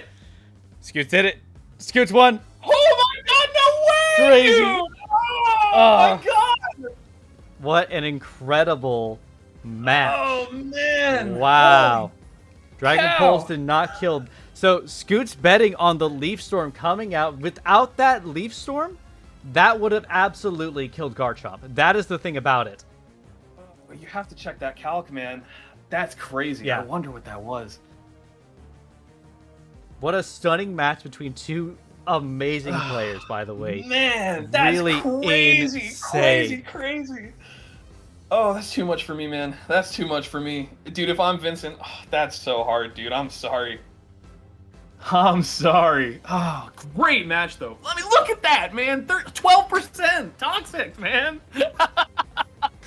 Yeah, that's insane. Jeez, next damage, man. If you had, like, Protect on that... So many ways that could have gone different. Holy cow. Yeah. I need to pee. you sit fun. With that for a moment. Well, congratulations to Scoots. Great work. And we also need to get, if you could get the match set up, please, Bananas and Claire. We will grab the link. You know where to do. Yep. You can put it in chat, or you can put it in live battle. If you put it in chat, that'll help me out. As long as I can get it, I can put it up on stream. But congratulations, I'll be right back. Scoots. What an insane endgame that was. Holy crap. But, yeah, that was insane. But Bananas and Claire, are you excited? That's going to be a super, super big match. I'm very excited to see that one.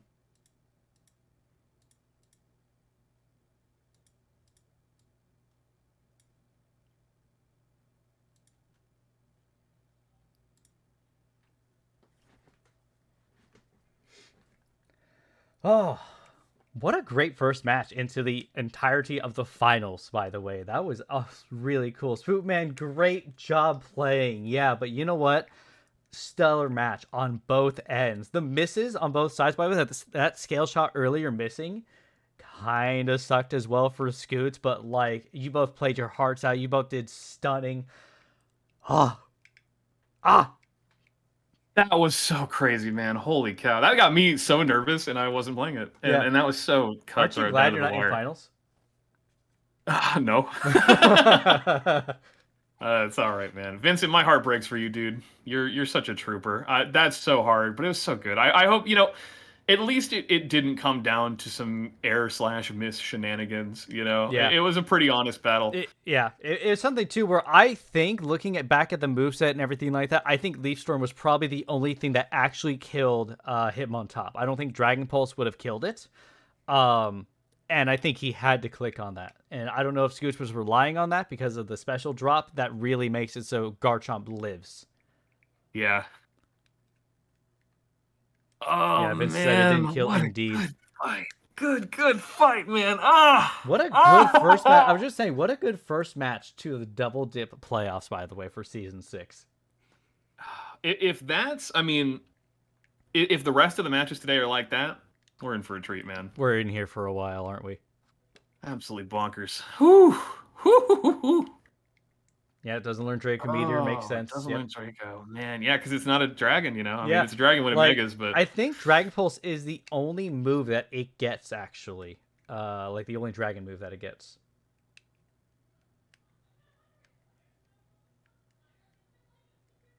Yeah. So cool. You guys are so smart. You guys are smart and good. You're smart. You're smart and good. Waiting for Claire and Bananas. Make sure you also don't listen to our audio here. We're going to be talking about different things and all that fun stuff. Not that we really know what teams you prepped or brought, but, you know. Bananas already dipped, I think, because he said he was... he said, where'd he go? He said, see you gamers earlier, so... Bananas is out of here. And then as soon as we've got Claire's, we're going to, you know, receive link. Collect the fluid. Let me upload and share replay real quick. Let me make sure we don't lose this for later. Also, hey, you know what? If it's worth anything to you, you don't have to do stats. We do all the stats by hand for the top 4. So, how crazy? How crazy is that? Very crazy. Yeah, so now we're just waiting for a link, essentially. So, Scoot's moving on. How long ago did the music end? I paused it because I expected us to kind of be quick to like get it back up and going. I actually grabbed a 30-minute version of the video, so we can listen to it during the whole fight itself. Dude, the stream just has Scoots in a little triangle. Is that supposed to be there? Yeah, he won. Okay, so he's like on the screen now. Yeah, he's on the screen right now because he won. I was just showing like the winner of last match is why it's like that right now. Yeah, okay, I was just curious. I was just waiting because I do have it set up for Bananas and Claire when they come up. I've just been waiting for the link. It took a little longer than I thought they would, but that's okay. But we're here. We can talk. We can chat. Is the bot still up in the Discord? Can I play that music? No. No, the bot has just not been cooperating. So well, ever since Pancake died, you know, it's never been the same. I know. I mean, it really just the death of Rhythm kind of killed everything else for Discord bots. But yeah, that's very true. Crazy, by the way. Can I just say that the 12% HP left on Toxic, which takes 12%, is kind of crazy. Crazy. Like the end screen here for Scoots' match. It is so intense. I mean, genuinely, what a match! Yeah, and then we get a rematch actually, and actually, it's all down to Diamond Division at this point. Scoots being the last hurrah for the other 2 divisions, Pearl mostly because that was his division, but now it's down to Diamond for playoffs. Yeah, Diamond wins. Holy cow. Well, congratulations to Diamond for being the only 3 players remaining. Since I technically beat Scoots, does that mean I beat Vincent? Yeah, I think that means you won the season. Oh, wow, really? Yeah, because if you beat Scoots, and Scoots has beaten IDM, then that means you're the best player. Oh, let's go. That's how it works. That's how it works. Where's my Dippy? Dippy for best player. Yeah. That's a ridiculous Dippy for best editor, please. Yeah, let's add Dippy for person I like the most, and nobody gets to vote on it except me. Where's the friendship Dippy? Friendship Dippy, true. No, it doesn't mean. Oh my goodness. Upset. You know what? I'm gonna find some Pokemon music to put in the background for us. 30-minute version of something. Yeah, I got more. I mean, I was hoping to keep it in Diamond and Pearl. So if you're so inclined. Well then, if you have another link for How about here? Let's listen to this until we get our link. Because I think this is a good transitional track. I'll put it in the Discord. Thank you.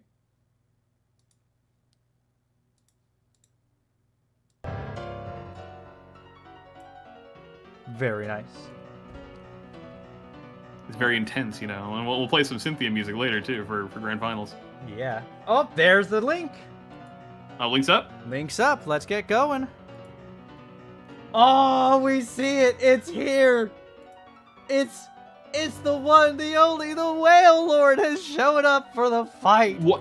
Whale Lord? Whale Lord's here? Whale Lord's here. Oh my God. Whale Lord has arrived. He's finally here. I can't see Beyonce. That's funny.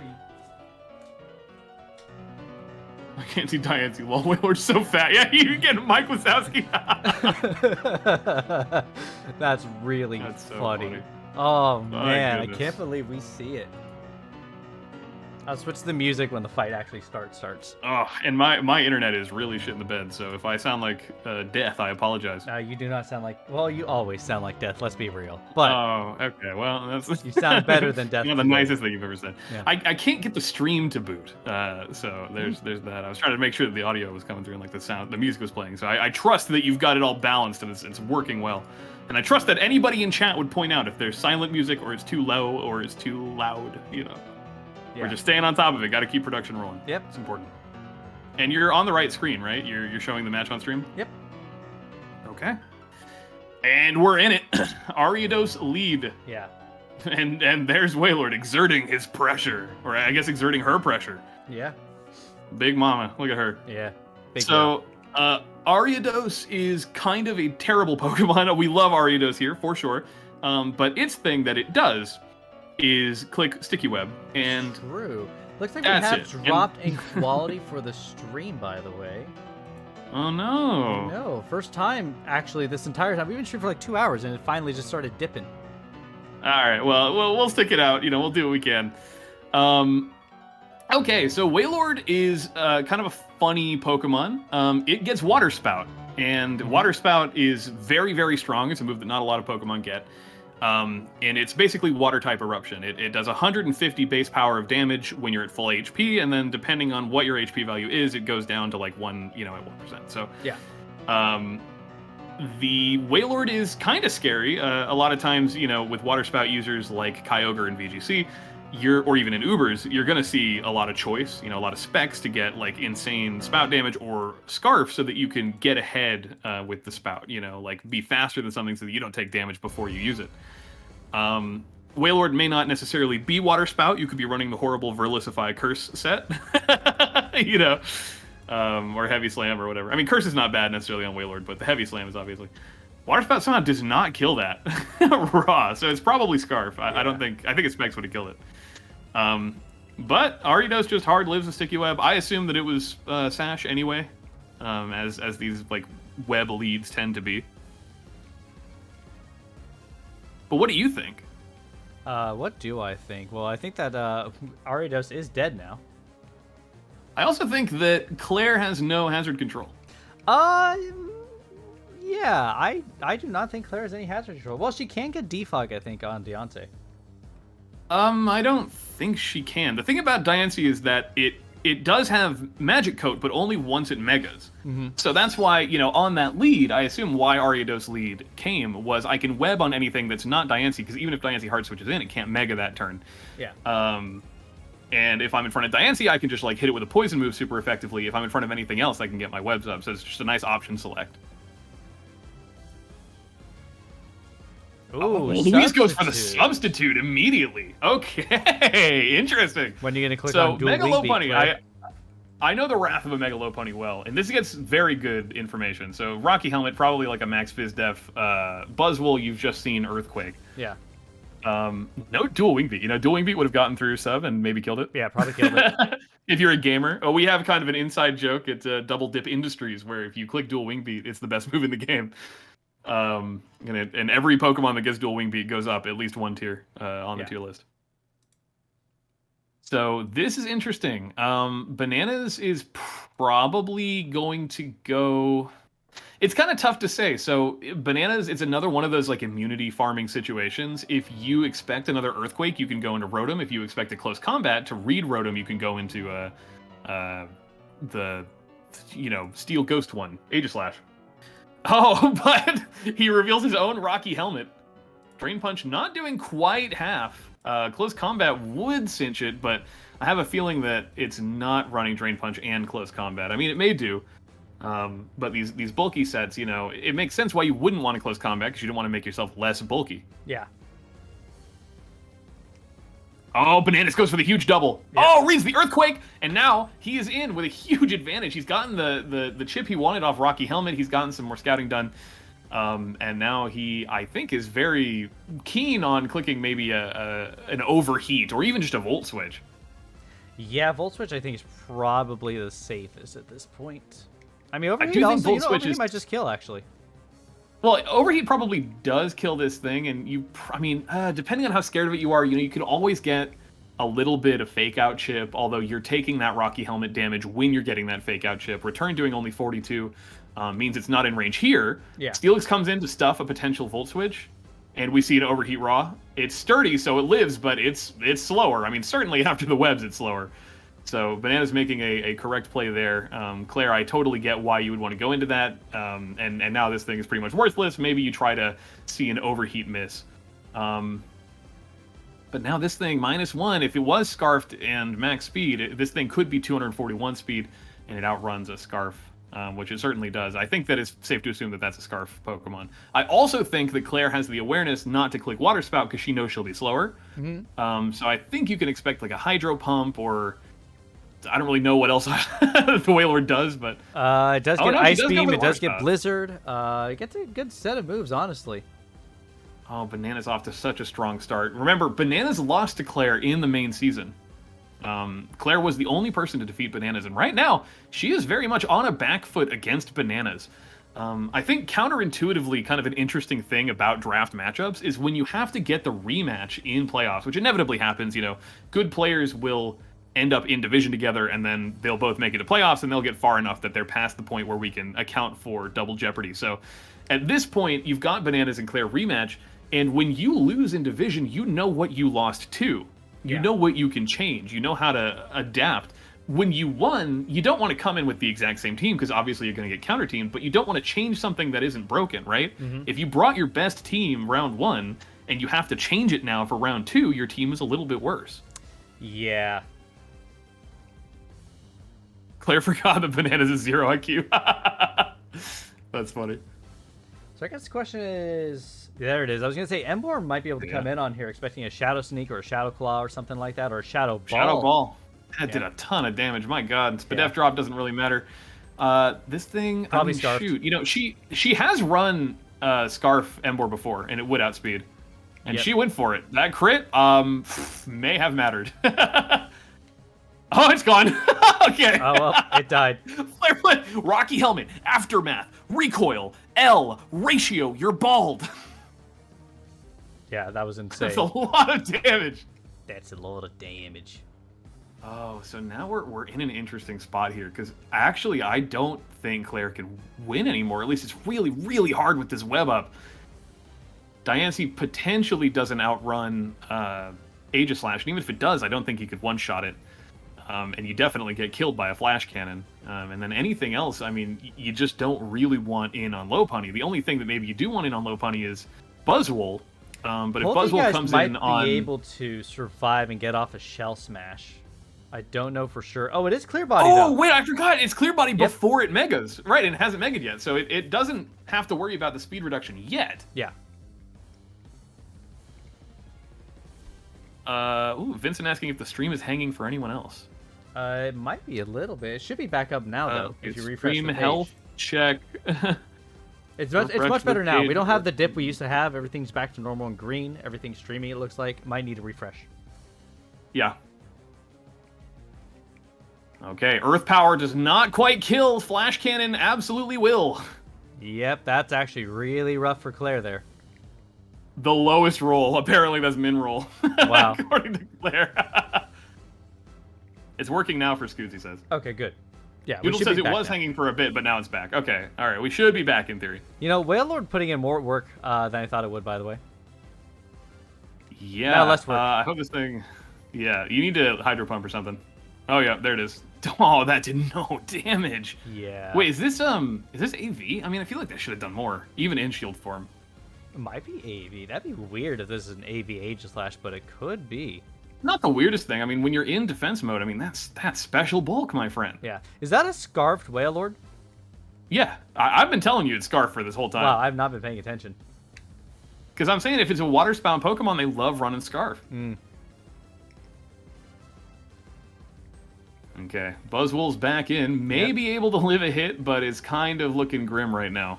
I think it depends on Claire has already thrown in the towel. I think it depends on Claire's Polteageist set too, personally. I don't know if it's... Because if it's like Focus Sash? I mean... Shell Smash? Yeah, I mean, true. Actually, Shell Smash Focus Sash could be good, but this could also just Shadow Sneak it. She doesn't have her terrain this time. Oh, that's true. Now, it's also possible that Bananas was expecting the terrain and maybe didn't even bother running Shadow Sneak, so you could get like the 4D chess like mind game angle. Oh, that Air Slash. I'm certain the crit did not matter. I did not know this learned Air Slash.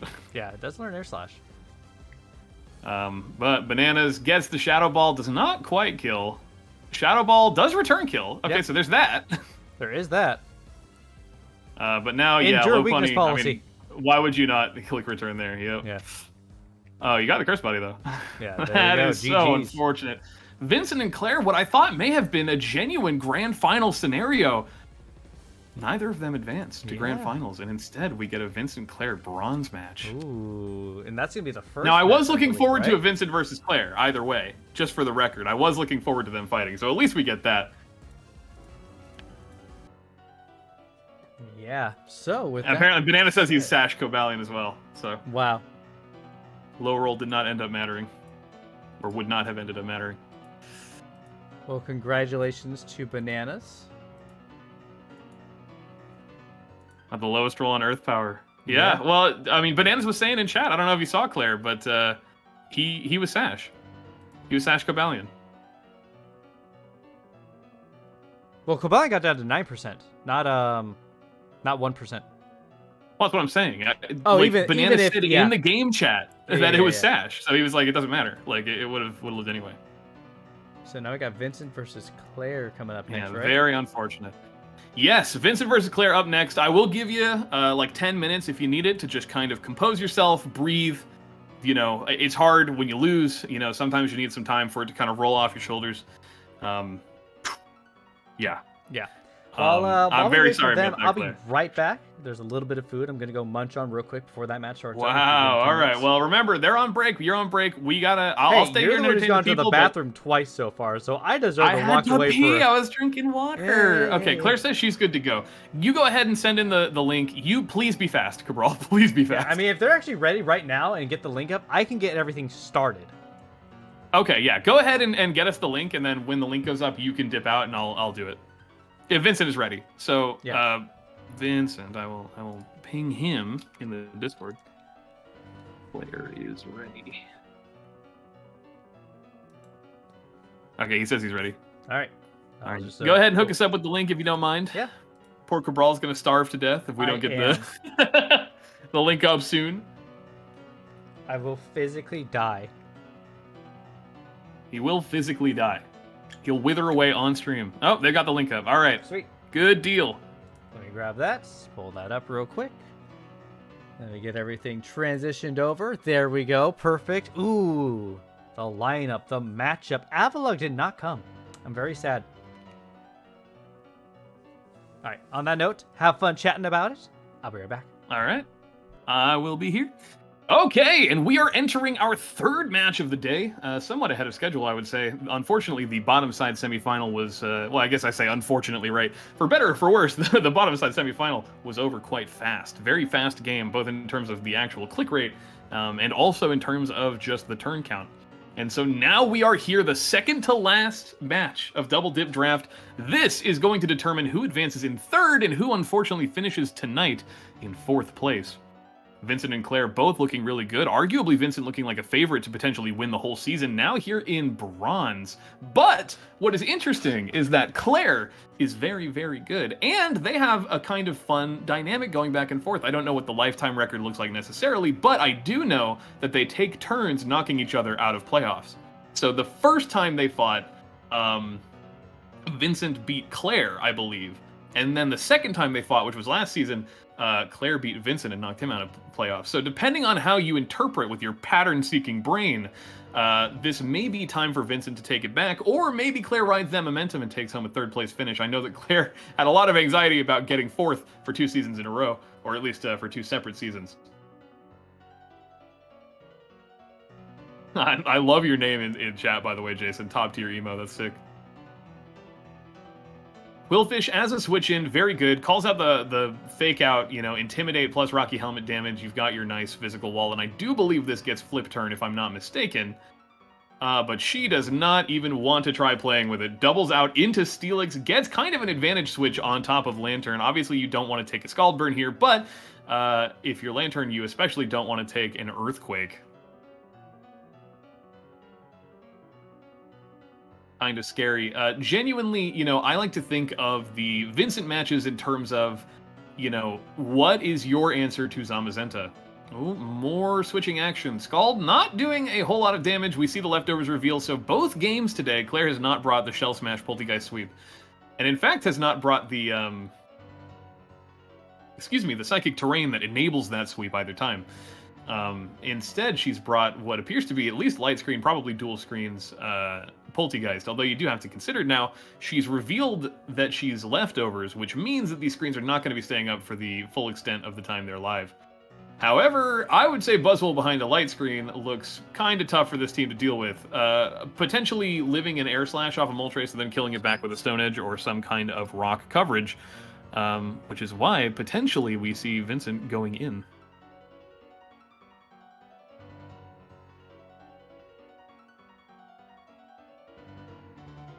You do have to apply your brain to this one.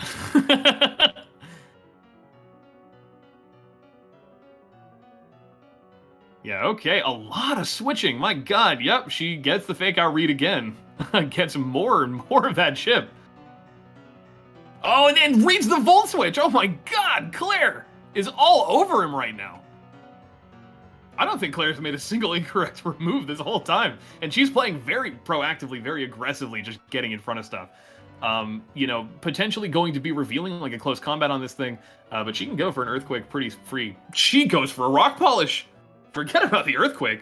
Although, how do you break... Oh, your Iron Defense Body Press Rock Polish. Oh, such a genuinely strange set. But it's quite threatening. I mean, I assume it's Body Press anyway. But the Leech Seed is going to wear it down. And I don't know if you have a way to heal this. You haven't revealed your item yet, though. Goes for the double protect. Crit Body Press may have mattered, but probably not. I mean, that is a 4 times, and that's a Rock Slide. Oh, you lived it! Oh, you didn't live that? Holy cow, they're clicking buttons so fast. Okay.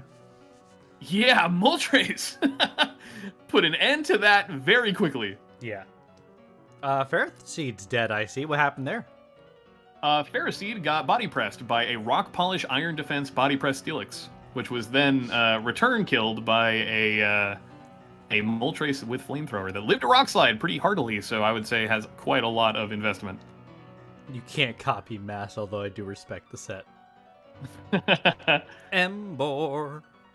They're clicking moves hella fast. I think this is already just about faster than last game. Yeah. Oh, Head Smash does quite a bit of damage, but not quite a 2-hit KO, especially after that Leftovers recovery. Yep. Also worth noting, you may have been flinched by that Rock Slide. That was a 1 in 3 chance, and it was evaded for Vincent. So good for him. Yeah. Yeah, right now we are on the bronze match. Sorry, I thought what is set count was like a meme you're actually asking. This is the bronze match. Winner of this gets 3rd, loser gets 4th, and then we go on to grand finals, which is Scoots versus Bananas. Yeah. Which, could you have seen that coming? I didn't see that coming. Yeah, we were just saying it with the Head Smash. Interesting. Yep. Might as well sack it. I mean, you want to sort of keep the Moltres from getting too cozy coming in, getting some good chip on this. Diancie very fast now and not that scared of anything. I mean, Zero Aura can outrun it, and so can Zamazenta. Yep, Moonblast. But Zamazenta doesn't love Buzzwole. And, Buzzwole is Fizz Def, it's Rocky Helmet. You may get Psychic Fanged here, but I think it's safer to just try to Behemoth Bash. Yeah. So I did help Vincent with Claire as well, and I brought Avalugg to the scrims, and Avalugg goes so hard. Oh, yeah? Yeah. There's the Sturdy is really fun, but Mirror Coat and also, Body Press, holy crap. Yeah. IDM Nihilus would have been a ridiculous grand finals, can I just say? Yeah, that would have been. I appreciate your want for that. I wanted Jason Spood grand finals, for the record. So, I wanted Cabral Spood grand finals. Okay, well, we expected Psychic Fangs, or at least I expected Psychic Fangs. But she will take that Rocky Helmet chip, and she will also get some spikes up to pester the Drapion and the Zeraora, which again is taking so much damage. Yep. A little more chip with that Aqua Jet, takes another Psychic Fangs, another Rocky Helmet chip, 44% on Zamazenta, and if it switches out and comes back in, that's even more damage off of spikes. Yep. Buzzwole almost certainly lives an Intimidated Psychic Fangs. Yeah. You kind of need to switch out, but again, you don't want to switch back in. That's the problem. Yep. The spikes is really nice, actually. Yeah. So it depends. Spike is absolutely pestering. Yeah, it depends what Claire clicks here. There's the bird. Yep. Okay. Vincent finally getting a good read here. Gets in the Moltres in front of the Buzzwole. And again, you really don't want to stick around if you're Claire. But now you've got another opportunity to get your screens. But you're probably actually slower than Moltres. Yep. And you're dead to Air Slash. Oh, but your Air Slash is gone! Okay, Diane's in. I mean, I guess that doesn't matter because Flamethrower still would have done damage to Buzzwole. But yeah. I don't know, depending on the set. Still here. Claire, I think, looking slightly on the back foot, but not looking that comfortable either way. Oh my god, okay. No. Suddenly, I think this looks like a Claire finish. Yeah. I think she has the chip she needs everywhere. Yep. I think that's it. Yeah. You know what? I think Claire wins this. Moonblast, Rock Polish, Earth Power, probably Diamond Storm, right? Yep. Or I guess no, you're special, so you're going to be like Ancient Power or like, I don't know what moves that thing is. I mean, it's already at 29%. Wouldn't Moonblast just... Oh, well... Oh, there's your fake out damage. Yeah, so I wonder if we're going to get a switch out to something else, get more fake out damage here and there. Fake out, I mean, it's never going to be enough. Yeah, that's true. You can only fake out like 3 more times, probably, like tops, maybe 2. Yeah. And yeah, you die to Earth Power. Zamazenta definitely dies to, I think even Moonblast would kill, but certainly Earth Power. Yeah. And I think that's a wrap. Yeah, I think that's a wrap. The Rock Polish on Deontay is all that Claire needed. Man, poor Vincent. Crit for good measure. Definitely didn't need it. From but, undefeated, a power that jump. is a power jump. From undefeated to 4th place. Man, poor guy.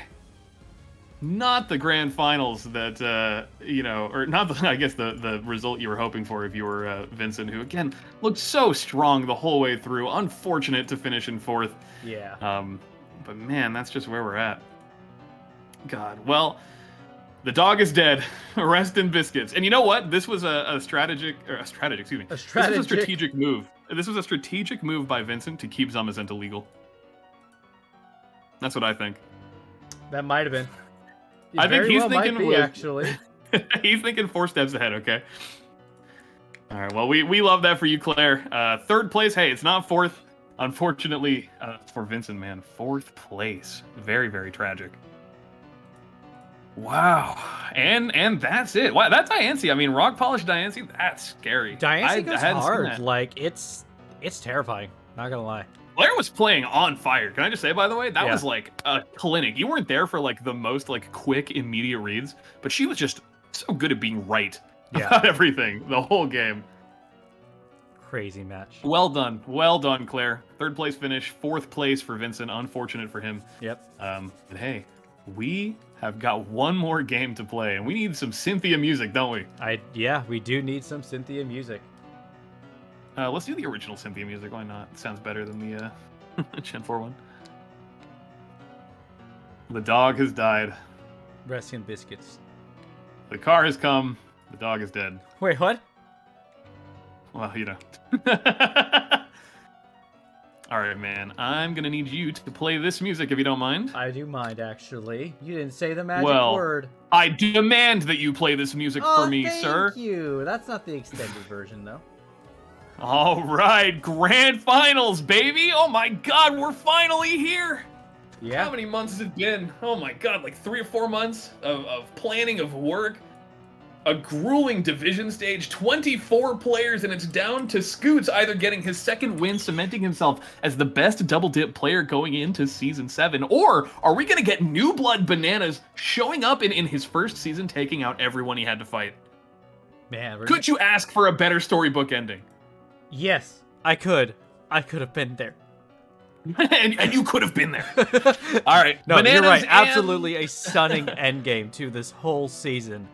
And I'm so excited to see this match come up right here because it is a rematch, right? You know, we've already talked about like Diamond Division's basically here at the end of it all. But like I think it's going to be an insane rematch between these two. Yep, Bananas versus Scoots. Ever since Scoots has lost against me, I think Scoots has been very much just vying to like not lose again. Oh, you lit a fire under his ass. Well, you know the thing is, he lost to Bananas. Yeah. He lost to Bananas. And Firebolt has been a staunch Scoots advocate since the beginning of the stream. He's a real one. Yeah. Wow, crazy. Do you think Scoots just joins IDM as a 2-time winner? He'd be the second one to ever do it. And it would make sense. It depends. I think it just depends on like Bananas' like set and what Bananas is like learned, because here's the thing. Scoots has absolutely studied these matches, and I can tell he has just studied these matches that are right here. And he executes. He executes when it matters so much. Yeah. And now it's on the other foot, because again, this is like, you know, Claire maybe going in with a slight disadvantage or because she had beat Bananas in the group stage. Now, Bananas is kind of working in that same realm where he doesn't have the information maybe that he'd want, which is like, what did I lose to when we fought? He's the one who won. So he needs to switch up his team, but you need to find basically another strategy that works. So if you shot your shot with all your best sets on the first round, you better have something creative in the back. Mm-hmm. Oh. Whenever you're ready, Bananas and Scoots, you can hit us up with the link. You can hook us up with that link. You can hook us up. I was going to say hook and hit, and I said hoot. You can hoot us up with the link. Yeah, there you go. Bring up the chutzpah. A little je ne sais quoi, you know? Yeah, exactly. Blasters, drop your baby nanners if you have them. Oh my god. Man. By the way, what a turnout for this end to Season 6. Yeah, thank you guys so much for being here. Seriously. It'll be good in just a sec. See you channel stream. All right, good luck. All right. Baby nanners. Grown-up baby nanners. A normal nanners, if you will. Yeah. Man, it is actually crazy. They stomped out the dog this season. They put down the... Well... They put down the dog. Yeah, they put down the dog this season. It's really crazy because everyone had been complaining about this and that, and I think personally everyone would have been a bit more upset if Vincent had just gone all the way with that. Yeah. They went full. I believed in Vincent. You know, the thing is, it's like I'm of two minds about it because I'm a full believer in Vincent. I think he's so good, and I think regardless of finishing 4th this season, dude. Vincent's seed. I mean, I think what was his seed? Like, I think he was like seed 6, something like that. This season, he was like projected to go. No, I think it would have been 6th because he was like 2nd seed in Pearl, which was like Aurora then him. Okay. So he was like 6th seed. I think he's definitely not 6th seed anymore. I'll tell you that. Definitely not. I think Vincent's just too legit. Yeah. And again, undefeated during the entire season itself is insane. Yeah, absolutely crazy. Mm-hmm. Bananas clinches the bye. Bananas beat his top 8, which was me. He beat his top 4, which was Claire. And now, oh my god, grand finals, man! Grand finals! Yeah, we're here. We're here! Can you believe it? Are you gonna cry? I might. And we got all the Dippies and everything as well. Oh, we got the Dippies. Yeah, man, my god. Well, hey, Vincent, hey, if nothing else, you did get the Kill Leader Dippy. So you're going home with something today. Yeah. You know, that does exist. Today the Dippy, tomorrow the trophy. And that's what it's all about. Milo thanking Mass for dragging them into this draft, which has been really fun. Double Dip's been taken off. We've had a lot of just newcomers and a lot of like people from Showdown, I think, also just joining in. Yeah, league discussion, by the the League's up. Or Fight's up. Oh, it's in league discussion. Fight's up.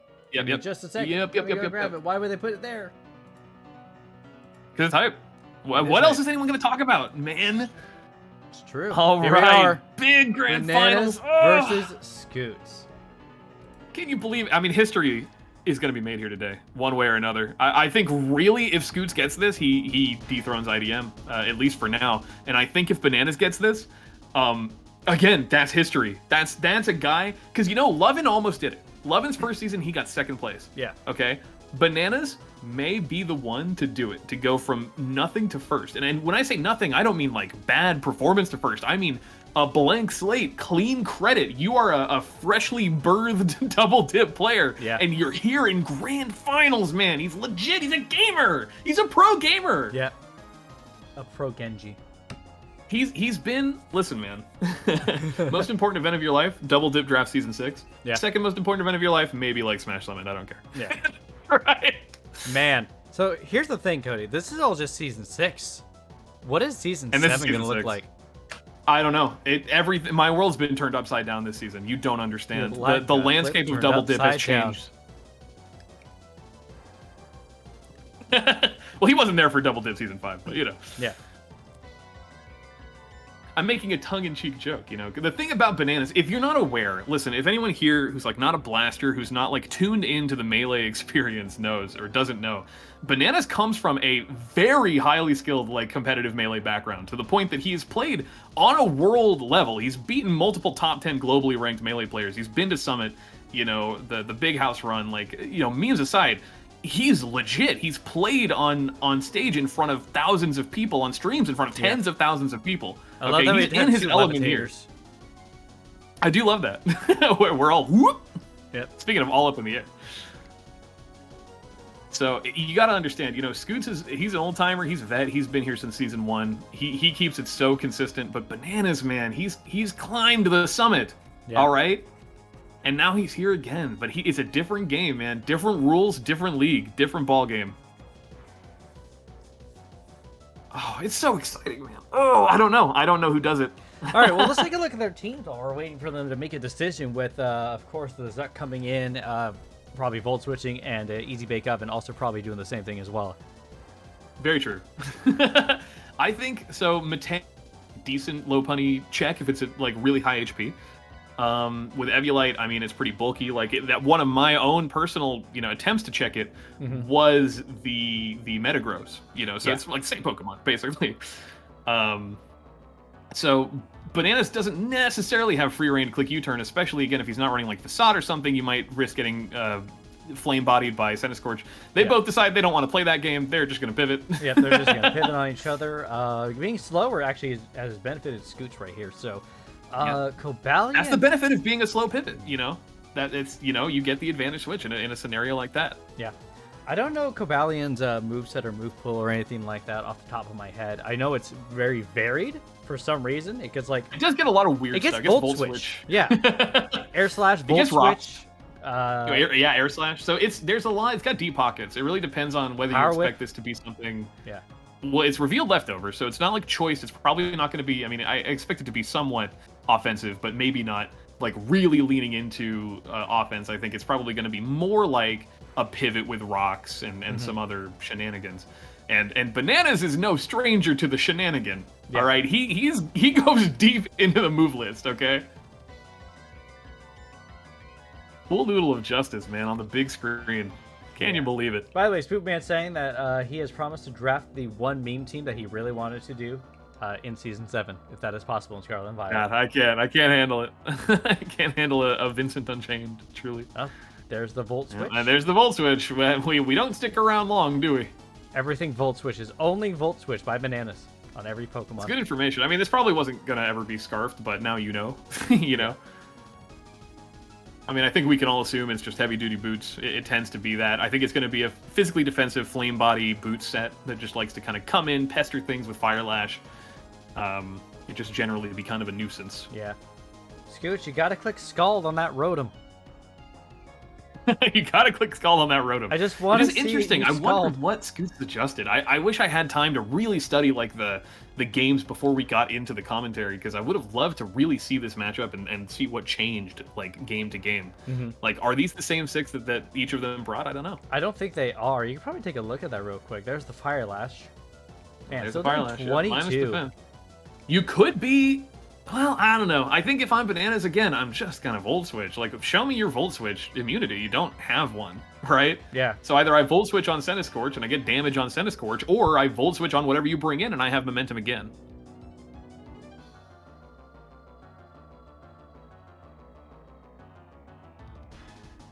Entire team with only U-turn, flip turn, parting shot, and Volt Switch. That's so funny. We'll legalize Baton Pass just so you can do that too. Ah! What was that? Sorry. The cats got angry at each other. I had to separate them. I understand.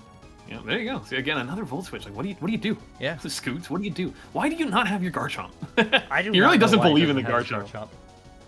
With the fur. So this thing is the most thick fat. Yeah. Again, this thing, might drop like a Draco Meteor or something, so Scoots might not want to execution test it. But again, you might just Leech Life it. Yep. Yeah, like that. Like that. Oh, it's doing a lot of damage. It is. But again, what do? You need to get like rocks up or something for this Rotom, man. Yeah. Botank right now, rocks, Bananas is going wherever he wants. Yeah. We're kind of at a stalemate where Bananas is just switching. Like, Bananas is fine right now. Scoots doesn't have a way to hit him. However, he's doing some good chip on this stuff. Mostly Rotom. Yeah, Scoots basically needs to make like a hard read because, you either need to hit this hard or hit whatever comes in hard. And you can do that. Centiskorch is very good at doing that to whatever comes in. It has moves that pester everything except for this. But you also don't necessarily... He won't run it. It does get scalded, and he won't run it. Well, you know what? Are you the one in Grand Finals? Not yet. Look, it makes sense, because you know what? He doesn't need the burn, and he's running a physical set. Why would he run Scald? I don't know. Why not? You got me with that one. That's airtight logic. Yeah. Because the special set on Centiskorch is surprisingly decent, actually. If I'm Bananas, dude, I'm genuinely just like, show me you can do anything about me Volt Switching again. Yeah, because it is very free. For Scoots, he needs to really think about this. Mm-hmm. And I really think he would have benefited from a Garchomp. The thing is, if he had brought his Garchomp, he would have been playing this kind of... Oh, wait! He got the read! He got the read! Ooh, that's rough. And he's also revealed that he's not Flame Body. Yeah. So now he's Flash Fired. He's got essentially a +1. Or I forget if it's doubled or +1. White Herb. True. Zigzag's here. Hello, Zigzag. Thank you for the resub. Appreciate it, man. 38 months. That's badonkadonk. Badonkadonk? That's not the right word. That's a butt. Excuse me. Sorry. He's got Flash Fire.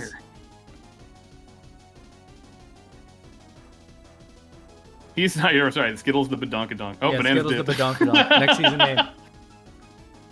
I think we had Bananas a little bit of connection issue. Oh, Connor's computer crashed. Okay, that's fine. All right. Let's pause, gamer. Do not timer. Please, thank you. Thank you for letting me know. Subspace Hipster, I appreciate that.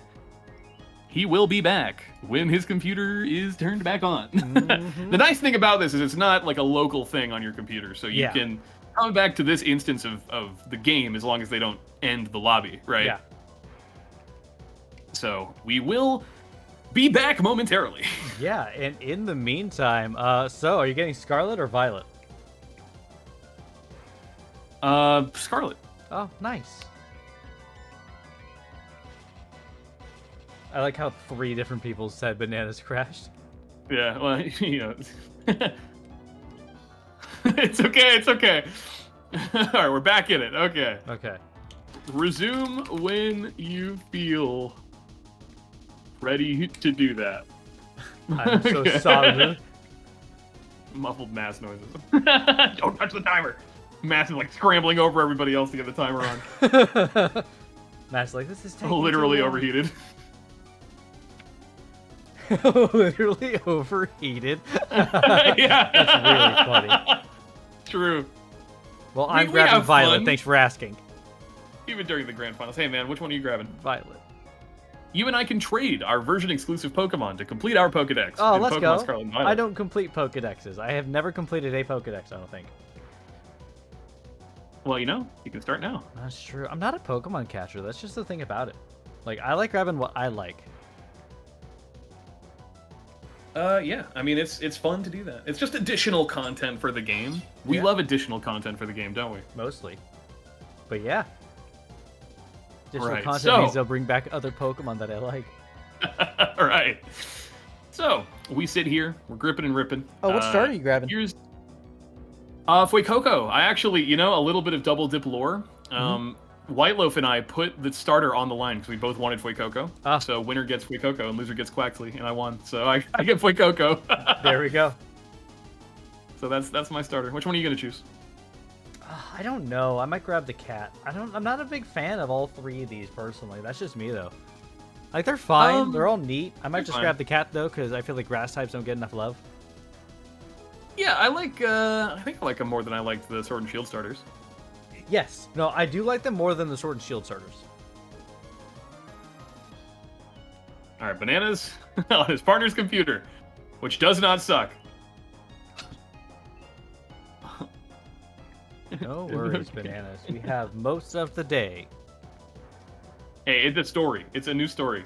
Remind me to tell the story later of when Showdown got hacked in the middle of one of our tournaments. Oh my gosh. Okay, yeah. I don't know if you were... there's no way you were there for that at the time. I don't think I was there for that, no. Yeah, very funny story. So somebody, like, got into Showdown and, like, changed the main page. I forget what it even was. It was just some vague... Oh, yummy. Okay. Don't mind if I do. All right, so this Pain Split Leech Life scenario, and we'll get back to that story later. So, Pain Split Leech Life.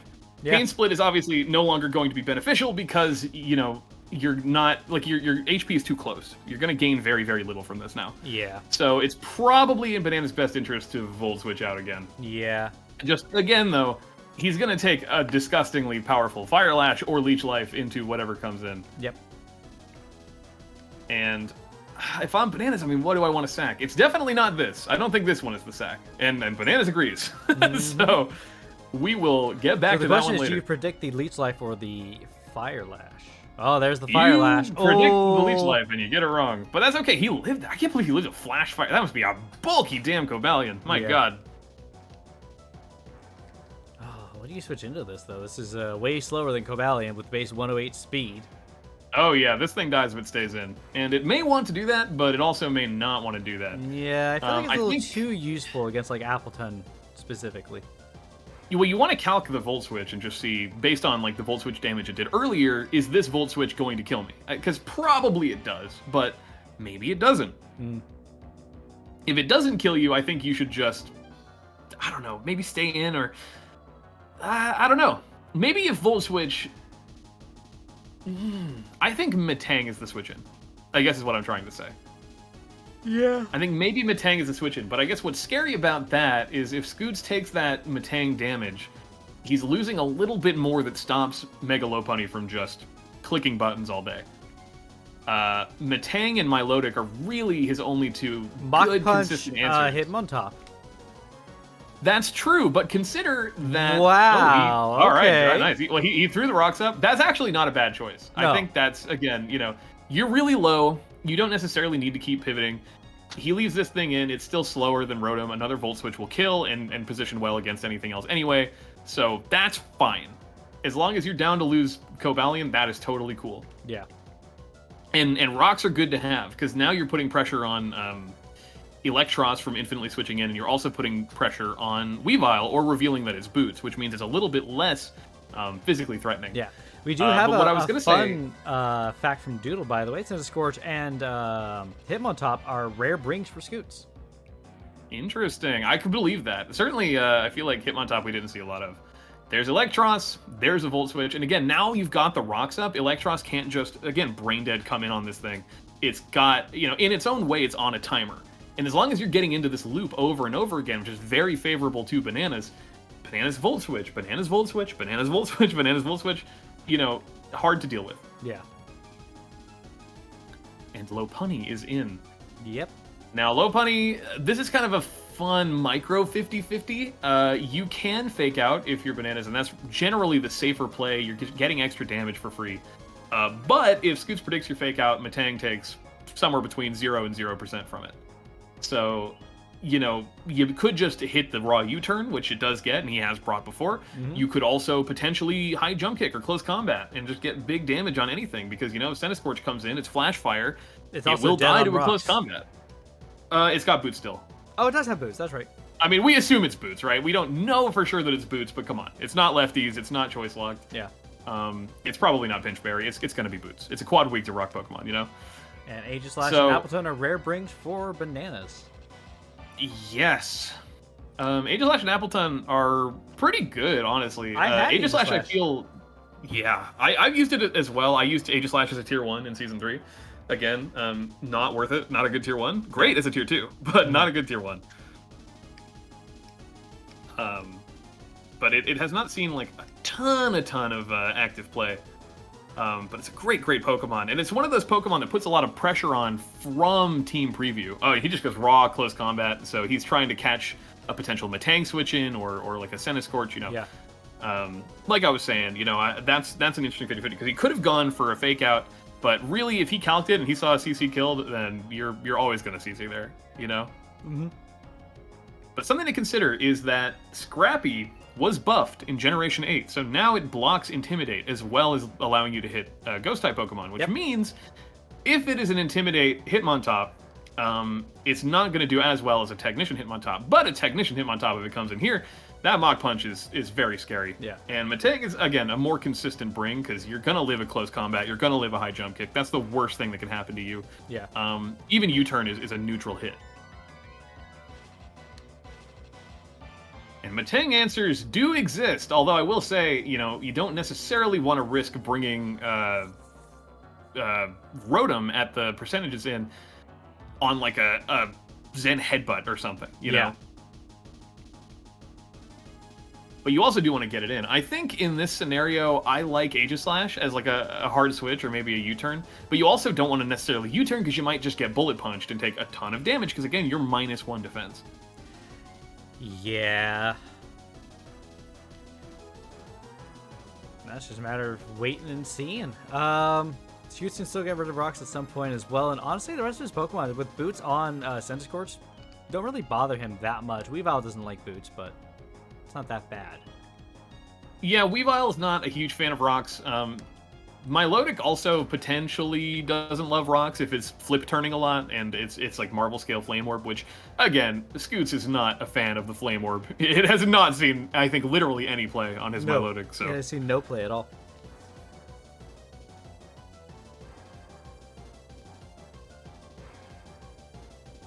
So, who was your predicted outcome at the beginning Holy of playoffs cow. To make it to the end? I think my power just flickered. Sorry. That's good. I think it's raining outside. Oh, nice. So it is. Okay, if I drop out, I'll come back on my phone. And I will Rock Slide was a great predict by Scoots. Oh, but he gets the read! Yep. Did you see the read? I did see the read. So, I was going to say, though. Crap, what was I going to say? I was saying words. What were those words? You said, look at the read. No. Okay, yeah, there's... Sorry, I know. I cut you off when I said my power flickered. I just wanted to make you aware of the fact that my light just turned off. Type of rocks. Type of this, that. My loading said never coming. Oh, so who was your predict for who would be in Grand Finals? I thought it was going to be Claire Vincent. I okay. genuinely thought it was going to be Claire Vincent. Although, I mean, I'm not surprised by Scoot's... Scoots Bananas being here, excuse me. I was I'm not surprised at all by this, but I was thinking Claire Kempf personally. Oh, you're talking about like the beginning of the Oh yeah, I was talking about like for all of playoffs. Okay, well, I would have expected Kenneth IDM if you asked me. Ah, okay. But as a top 4, I would have thought exactly the opposite of what we got. But man, Scoots just clinched it by the skin of his teeth to get here, and he's looking fairly strong right now. I mean, nobody really has a clear advantage, but, there's Calcs to run. Aegislash still looks really, really scary. Scoots is definitely a little more actively pressured, but he still has too many answers to Lopunny for it to come in and just roll its face on the keyboard.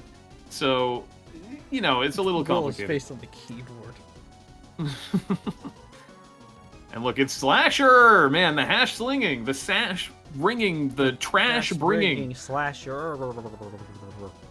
Shouts to Cabral, man. Yeah, shouts to Cabral. Sometimes I can still hear his voice. Oh, me too. I'm scared. Wow, actually. It is raining really hard, like immediately. I don't know what happened. Hey, this is why you're not streaming. And that's why I'm not streaming, thank God. I mean, I'm glad we committed to this. Yeah. Although, it looks like we had another slight dip in my my streaming for some reason, too. So strange. It's really weird. Just a cursed day for streaming, man. I think that's what is where we're at. It's been so consistent. It's just, this is the second drop we've had, and the other one was just during one other match. But honestly, they're taking their time, so I feel like it should be okay. As long as we come back in time. Yep. All right, Centiskorch back out. Ooh, Swords Dance, man. Okay, Swords Dance Shadow Sneak is so scary. Yep. This is kind of a repeat of what happened. I do remember this specific interaction in their last game. Because I think if I'm not mistaken, I think that Weavile lives a +2 Shadow Sneak after rocks damage, but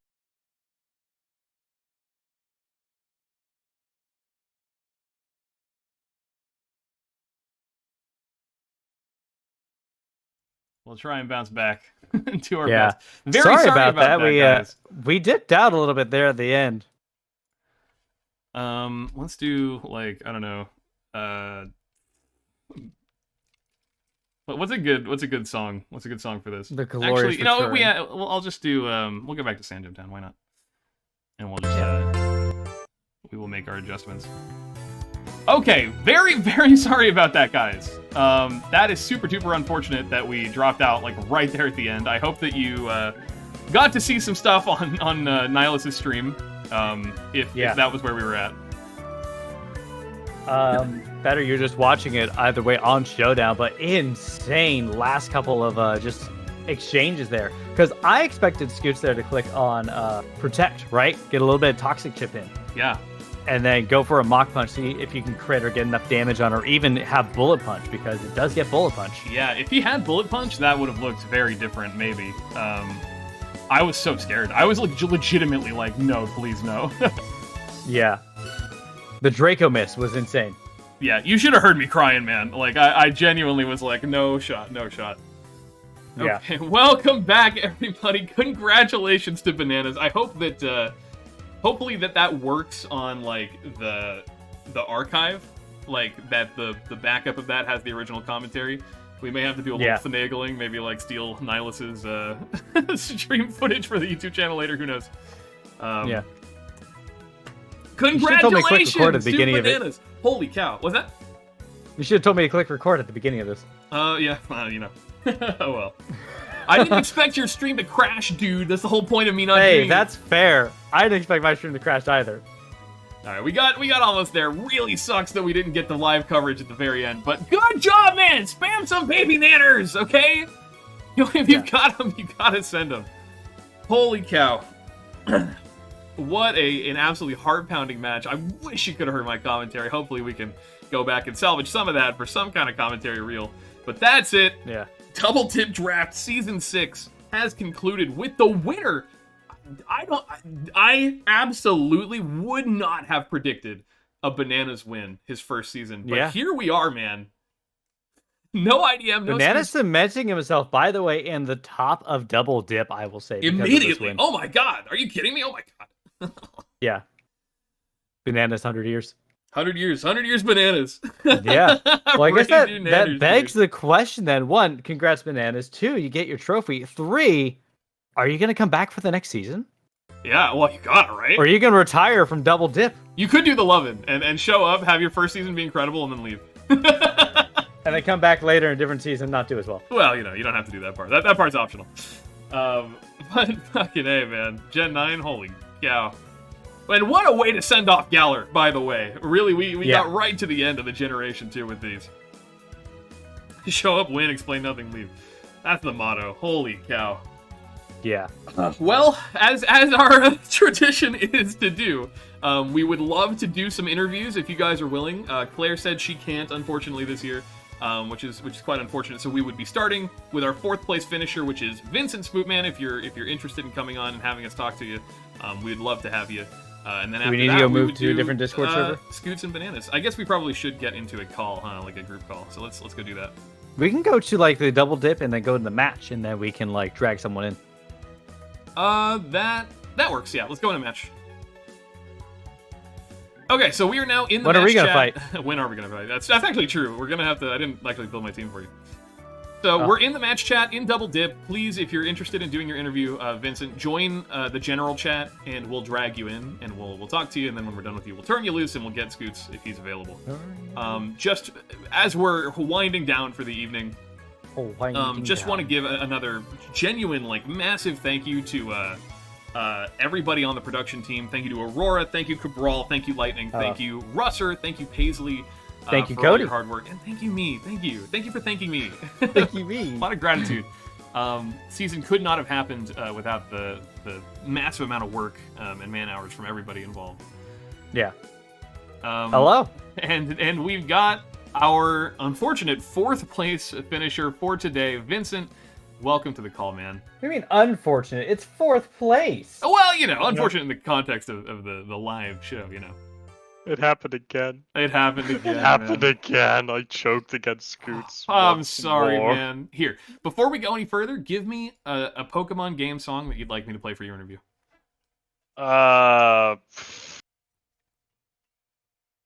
Well, I actually didn't think about this one. Treasure Town. Hit me up with Ballville City from Gen 3. Very nice. Not the remake. Ballville City. Pokemon Ruby Sapphire. Live jazz cover. Holy crap. Okay, hold on. Mauville City music. Well, we're almost there, and we'll be able to ask you questions. Ask you music questions, yeah. Yes. Hit me up. What's up? All right, there we go. Hey, man. Congratulations, firstly, on making it to the top 4. Genuinely, we are massively appreciative that you come back and play with us every year. Of course. Certainly nothing to sneeze at, 4th place, despite not being the optimal result, certainly for today. Yeah. It's something. I'm still proud of it. Like, I could have gotten knocked out way earlier. Like, the moment preseason ended, people started getting just like, oh, wait, we can beat Samazenta. Yeah! And then it just started like, oh no, the jig is up, I have to actually play now. True. Just kidding. And you did honestly dominate the regular season. Let's not forget you're 7-0. Yes, exactly. So pat yourself on the back, man. You got all the way here, and that was not nothing, man. Well, how Honestly, do you feel? I mean, tell me about your season. Tell me about today. I have to say, I went in just being like, I have no clue how this is going to work out. And then by game 1, winning against Aurora on the 2 misses, I'm like, wow, okay, this drop isn't as good as I thought it would be. And then I kept playing more games, and it's like, right. This drop is like, then it started clicking together. It's like, this is way better than I thought it would be. And then eventually, in the end, I'm like, oh wow, this we got is a really PK disgusting. raid. What the hell am I doing? Welcome, Blasters! Thank you so much for the raid, man. Much appreciated. We're just doing the post-game interviews with our top 4, starting with our 4th place finisher, Vincent. And it's been a day. We've just been doing that a lot, I feel like, you and I. Yeah, it's been a bit scuffed as we've gone into the ending of these streams. It's unfortunately gotten a bit touch and go. You guys have been streaming for 3 hours already, so give yourself a pat on the back. Yeah. You're doing great. We got there in the end, man. Hey, congrats on Kill Leader, by the way. I know you already technically knew that, like, going into today, but it was still, cool to be recognized for that. And Yes, that was, like, the biggest surprise ever, because I think, like, Chandler was, like, 1 kill away from taking that away from IDM. Chandler, I think, was 1 kill, and then there were, like, 3 Pokemon that were, like, 2 away. You had 12 kills, and there was, Exactly. like, 2 Pokemon that had 11. So there were things. Exactly. I have a screen cap around here somewhere. I made sure. But I remember, like, Chandler being the only one being able to take it away, but just getting, like, 1 or 2 kills. And when I saw IDM's match, I was like, okay, Chandler's here, definitely going to get at least something. Right. And then it didn't, and I just sat there like, huh, neat. The Bon Cloud is honestly a great nickname, and I love Scoots' nicknames. They're great. It absolutely is. Oh man, no nicknames today. Can you tell me about that? Okay, so allow me to explain to you, and this is actually kind of unfortunate. The past 2 weeks have been really, really busy for me. A lot of my job has been changing. I'm potentially moving. I'm potentially buying my first house in next week. So Big I was boy putting a lot of effort into that. So I made my teams yesterday, and I scrimmed once or maybe like you scrimmed with me. Literally, it was like 1 a.m. for me. I did feel bad. I was like, I really did feel bad for blowing you off yesterday, but it was just like, as you can tell, we had to crunch time it for this. I get that, but I had some evenings I was like, I actually should like put some effort into the teams and like make some teams, and my brain was just not functioning. It's like, no, I can't do this when my brain's not functioning, because then I start making mistakes. I need to do it when I'm energetic. So I kept repeating that for 13 days. Yeah. And then suddenly it was time, and then it was like, oops. Yeah, like at one point I just threw half a liter coffee in there and just went for it. And I well, ended up like this. Like, it still went very well. I had some scrims. Some things were kind of scary. Some things I prepared for. I actually, with the scrims, I think we nailed Scoots' team one by one. We did, verbatim. We got Scoots' team down, actually. Crazy. And I won the few scrims, but then Scoots just comes in with that clutch, and I was like... I'm looking at the... I'm playing you versus Scoots again right now. It was so close, dude. Yeah. Yeah. You having Leaf Storm. Yeah, the thing is here, and I just talked to Aurora about it. We actually had a quite question I had to ask myself. Why didn't I run Dragon Claw instead of Dragon Pulse to not get screwed over by Leaf Storm? I think the actual answer to that is you just didn't have a lot of time to consider that. I'm sure it would come up in a scrim eventually, right? That is true, but we sat down and was like, damn, that actually would have been pretty nice. Yeah. I think I had my reason to specifically run Dragon Pulse, but I don't remember. I think it was just generally because guards are a bit higher defense than special defense, but anyway, that was the one thing I, in the end, was like, yeah, Like that's something that could have changed it at that point. Yeah. Just ridiculous, man. Oh my god. Also, like, the playoffs opened my eyes for freaking Pharaoh Seed. Like, that what the hell? Yeah, like, he was chilling the whole season, and then he was off the bench. Exactly. Yeah. I was like, every time I did there was like some fire type or some fighting type, but it just did too much damage, and it's like, yeah, it's not gonna work out that much. I'm not sure if Ferrothor, they can just set up on it. I'm not sure if it's going to be. What if they just press substitute and then lead she just and all those questions in my head every season, and then like I scrimmed once with it because I think you Spood like advised it, like, hey, why did you try Ferrothor? Yeah, I was like, hey, Pharaoh Seed's I tried it out. Or Pharaoh Seed, and then I tried it out, and then it took hits like so hard. I was like, you're like, this is a tier 4? Me, Hold on. Oh, wait a second. This has been here the entire time. Yeah, I loved your double into Lantern, by the way, on the stack attack. That's so good.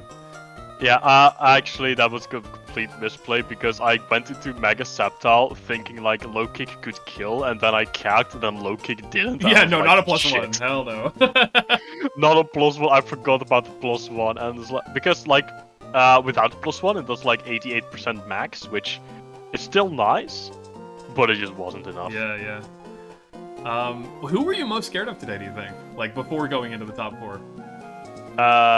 Definitely Scoots. Oh, like, yeah. The thing is here, whether I had to fight Bananas or Claire, like second time Bananas, Claire was also very scary. Like, Claire was one of the most scary due to matchup. Bananas was one of the most scary due to like the person itself, because like Bananas is really good. Like, dude won the whole entire season. Yeah, right. Obviously. Thing. But I just general nervousness for Scoots, considering like this. I lost to him on this last time as well. I was like, nah, I can't have it happen again. I can't have it happen again. At least it wasn't because of a 5% miss this time. That's true. Because it was a really good game. You versus Scoots was probably my favorite game of the night, to be honest. It was, I think, so good.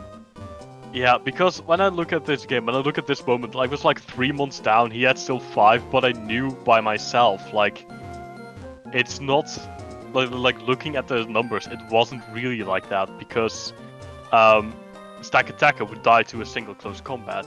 Hitmon Top was actually an absolute MVP on Scoots' team in this matchup, I have to say. Yep. Less because of the Intimidate, but more because it did more damage and it took more damage than expected. Yeah. Yeah. But Zamazent, of course, your Milotic just... And then it just goes on, on. Yeah. But that Choppleberry. Dude, you know what? I called it. I called it on the commentary. I was like, dude, this thing's gonna have Choppleberry. And I was right. Yeah, I knew it, but I couldn't press anything else. Yeah, no, you had to. Nothing else killed. I had to. I had literally no other choice. Zamazenta doesn't even know anything else that could kill. He doesn't know a ground move. Yeah, wow. Like, it doesn't work, so I had to. Leaf Storm killing surprisingly in my head, but I continuously counted Bravey, Assault Fast on it, and yeah, then this. Man, what a crazy game. How did you feel about the Claire game? I know that one was maybe a little less like your speed per se, but you know. I was a bit more relaxed about it. Because, well, at this point, like, my goal was number 1, so when I got to this match, I was like, okay, I'm just gonna have some fun and see what happens. That damn Quillfish. Yeah, No, Quillfish crazy. Really Again, I annoying. was saying she was getting every read right at the beginning of that game. No, I have to say, Claire's reads were absolutely godlike this one. I actually have to give her props for that because if you go look here, like the light screen toxic, how she switches in that Steelix without fear is like I would masterful. never. Yeah, I would absolutely never. Like going to the Aurora, okay, and then it goes back into Quillfish. Like that's fine. Fake out that. Ult switch, yeah, man.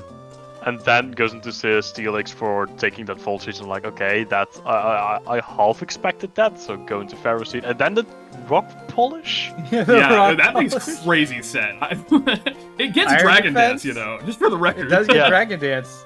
Yeah, like the thing that I was most like in my head full of question marks with was what was it again?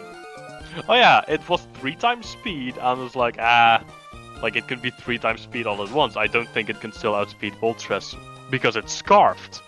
Oh wow, And that it still was? does, and I'm like, what? Wow, how did you live Wow. with Rock Slide? I thought you were like a kind of bulky set. I wonder if Dragon Dance would have been a little nicer. Moltres for... was max speed, max special attack, modest scarf, I think. Gotcha. Wow, so that Rock Slide was just never gonna kill. Okay. No, Rock Slide was never gonna kill. It may be 4 times effective, but Steelix's attack is still mediocre. Rock Slide still only has 75 power, That's and true. Yeah.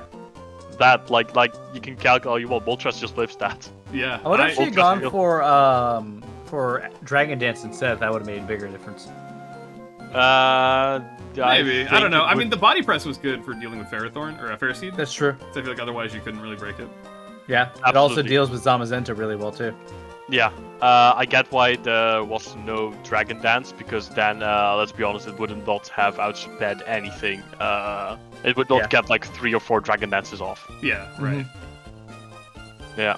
You started turning it around with the Moltres there. I like the switch in on the Earthquake. I know that's stressful, you know, when you're in front of that thing and it can just Stone Edge or something. Exactly. That's the thing I had always with Moltres. Like, I loved it, and I had that in the past with Volcarona as well. I loved them both.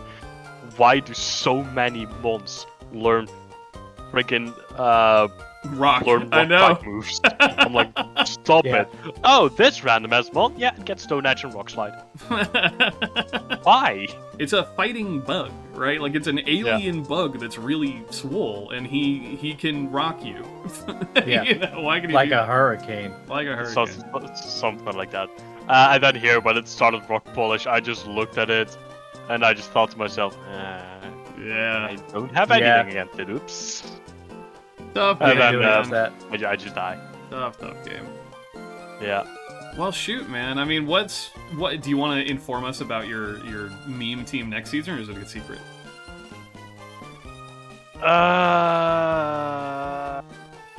The thing is, I don't want to promise anything, because it also kind of depends on which Pokemon make it into Scarlet of the Wild and which don't. Yeah.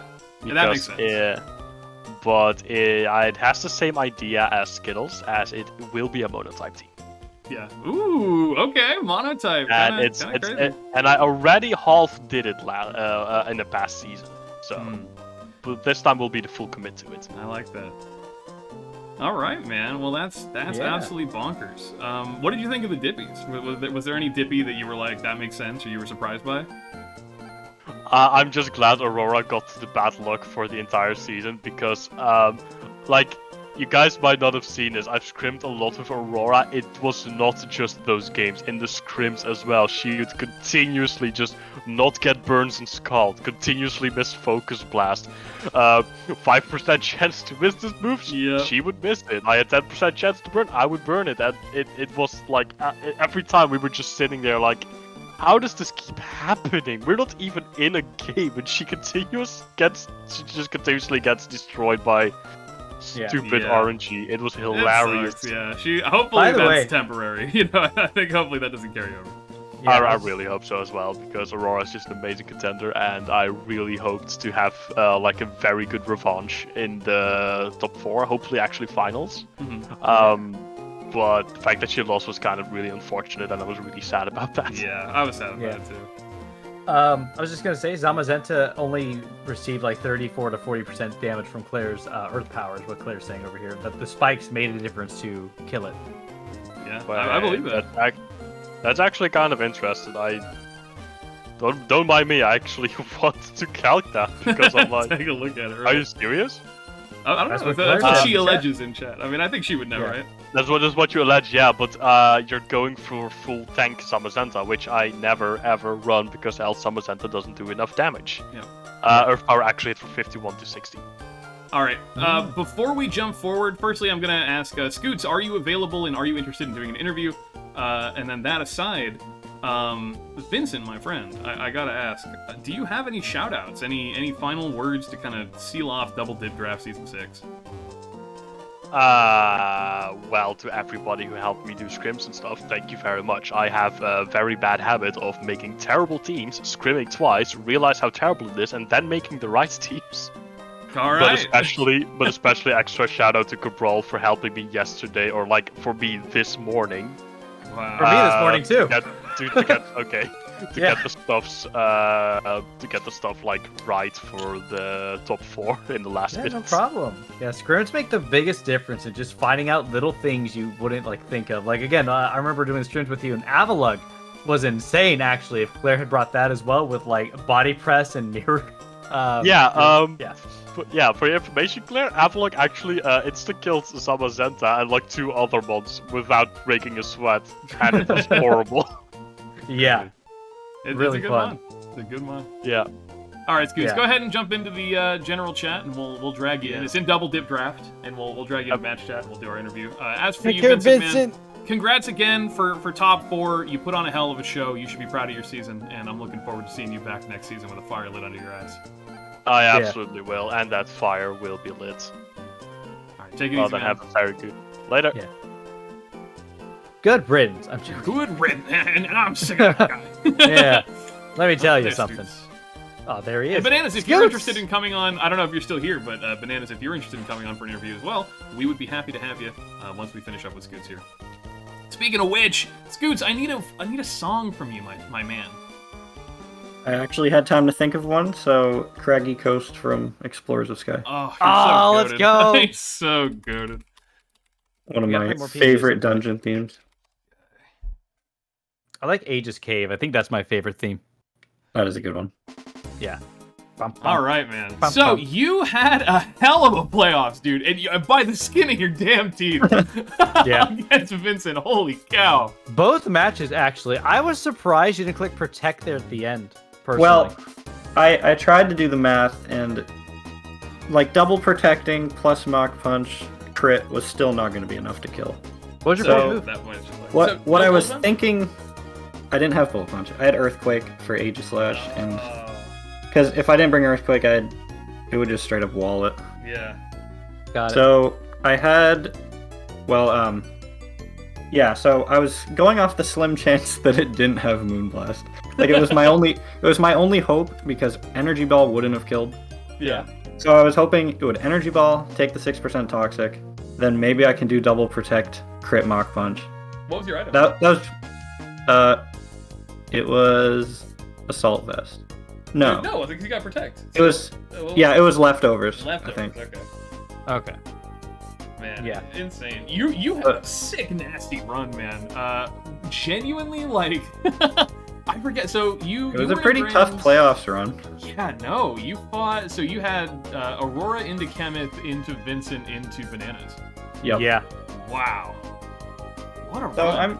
Even though I didn't win, I'm pretty happy with my run. I was gonna say, you also said you didn't do any scrims this season.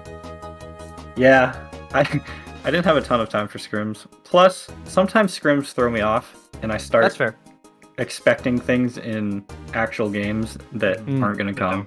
And it kind of throws off my judgment a little. At least that's just what happens with me sometimes. Yeah, for me, I'm definitely scrim-pilled. I gotta run the practice because I have to see it. You know, I can understand, like, theoretically, like, what does this thing do, or like, you know, what is the game plan. But it's like to run it in scrims and to feel it. Like, I'm a more tactile guy, so I'm surprised to hear that you never scrim, but it kind of makes sense because I didn't see you around in the Discord that much. Yeah, that's scale shot. Okay, how did you feel about that? I have to look back and see if it was really big or not. It might have been big. I don't know if it was, because you still ended up beating Vincent, but it was like, you had Moltres in front of you, it was like 20%, you missed scale shot, and he roosted, and then you had to kill it with Rock Slide. And Pharaoh was dead at that point, right? It was, yeah. Pharaoh was dead at So that point. there was really nothing, like, it would outspeed everything on his team because Zero was choice banded. It was. I did. Well, actually, I the only thing calced it didn't outspeed was Sceptile. After I think +1? it did. No, I think you would. Oh, after +1. Oh, yeah. Because of the skill shot, I think that's I the whole gave. point, yeah. I think I gave Garchomp enough speed to outspeed +1 with Sceptile. Yeah, because Sceptile can't be Scarf or anything. It's a Mega, you know? Yeah, Yeah. no, sorry. I didn't realize you said it +1. Right. Well, that's the skill shot. I know Zero Aura was banded because I calced it after he hit me on the first turn. And I was like, oh, that shouldn't be doing that much damage. Yeah, that's a day one. That's a day one kill. Yeah. What? Can you kind of talk to me through your Milotic? What was kind of your headspace at? Because you never really... I assume you were running Marvel Scale like most of the time, but you really liked your lefties. Yeah. I just find that, like, Flame Orb can be a little tough to use. Yeah. I don't know. Just the chip. I guess it's like you have The to chip- activate it early, you know? Like, if he had Flame Orb there, like, switching in on the Zombicenta, he still would have taken that 70 whatever, you know? Yeah, I think it might have actually been a good item to run against Bananas. For all the physical attackers. Yeah. I mean, Bananas has the train, Lopunny. man. He had a lot of stuff going on. I tried to bring, like, a few more Protects to that game to try and not get hit by so many fake outs. Yeah. Because that's really what happened in our first game. I just Yeah. got hit over and over. I remember. I studied your game. When I was fighting Bananas, I looked at your game, and that's why I was doing my Protect on the Zapdos. So I like that we both kind of extrapolated the same, like, information out of that. Yeah. You had a killer season, man. My God. Yeah. I made a mistake in my Bananas game because I ran Protect on Electros, but it had Assault Vest. So. Oh no! Day one mistakes. No. Yeah. Yeah, I mean, at the beginning of that, Bananas was just pivoting 24/7. What was? Can you sort of talk me through, like, where was your head at for not bringing Garchomp? I just found that it has some issues against. Well, because Lopunny, I guess I could have run like Protect on it, but it just felt like it wasn't gonna do as much as some other Pokemon. Yeah. Because I really wanted to bring Centiskorch because I feel like that's one of my best Pokemon against Banana's team. Yeah. And I wanted to bring my Low-Tick, Weavile. I didn't get a chance to set up rocks this game, which kind of hurt me. Yeah, I mean, I Because reckon you it was saw it, the probably- Focus Sash didn't Yeah. get broken on Aegislash. Man, it's so crazy. That's true, Would've been actually. big. The Broken Sash would have been nice. Yeah. What was Bananas your- deserved the win, though. He definitely. I mean, he had a crazy run. I mean, genuinely. What were you thinking? I mean, did you expect that you'd be able to win today? Like, what was your mentality going into it? I felt pretty confident against Vincent. I felt like I had a pretty good matchup. Garchomp did a lot against his team. Who would you have preferred to fight in Grands?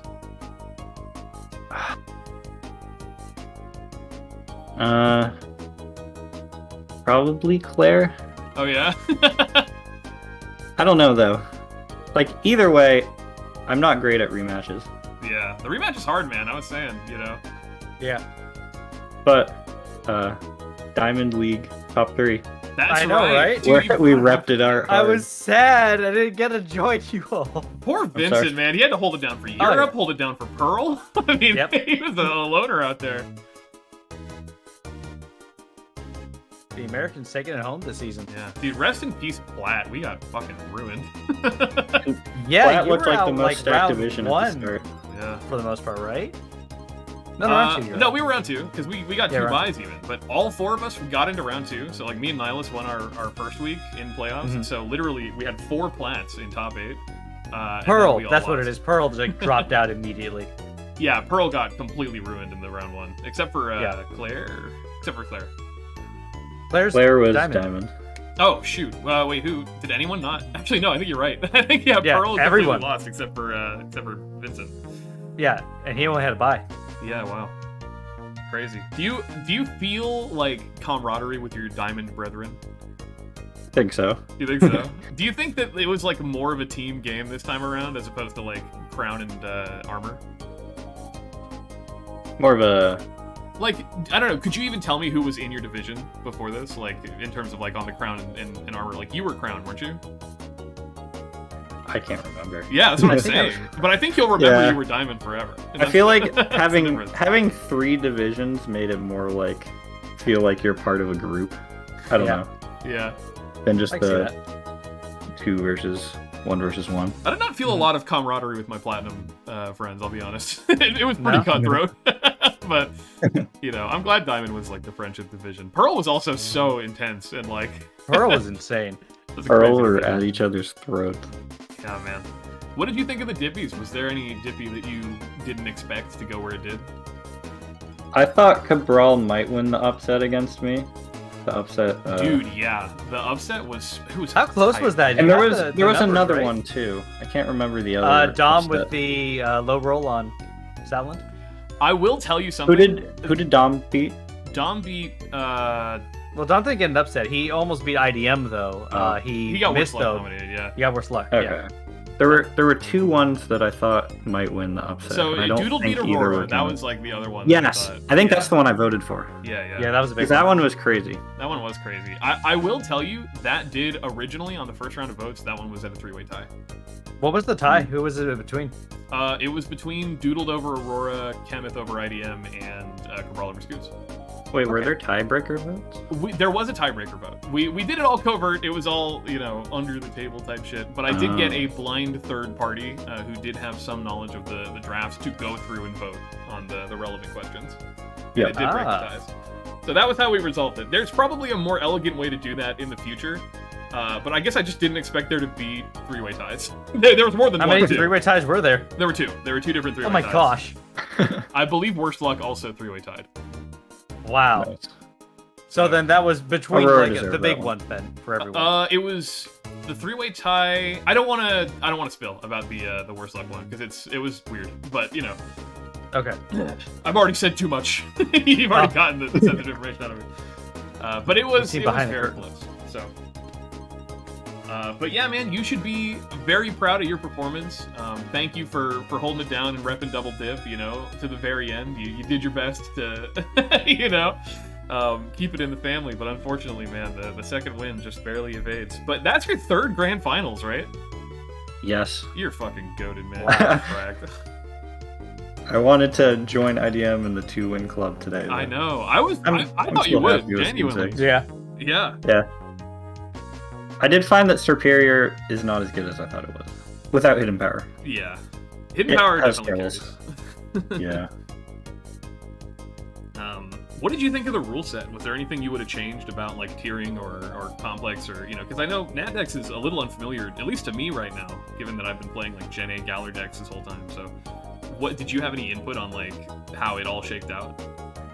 I like the rule set. I mean, it's just like there were a couple broken Pokemon, but other than that, like I liked the items and having the Megas back. Yeah, Megas I like Megas. Sick. I missed Megas. It's too bad I didn't get one.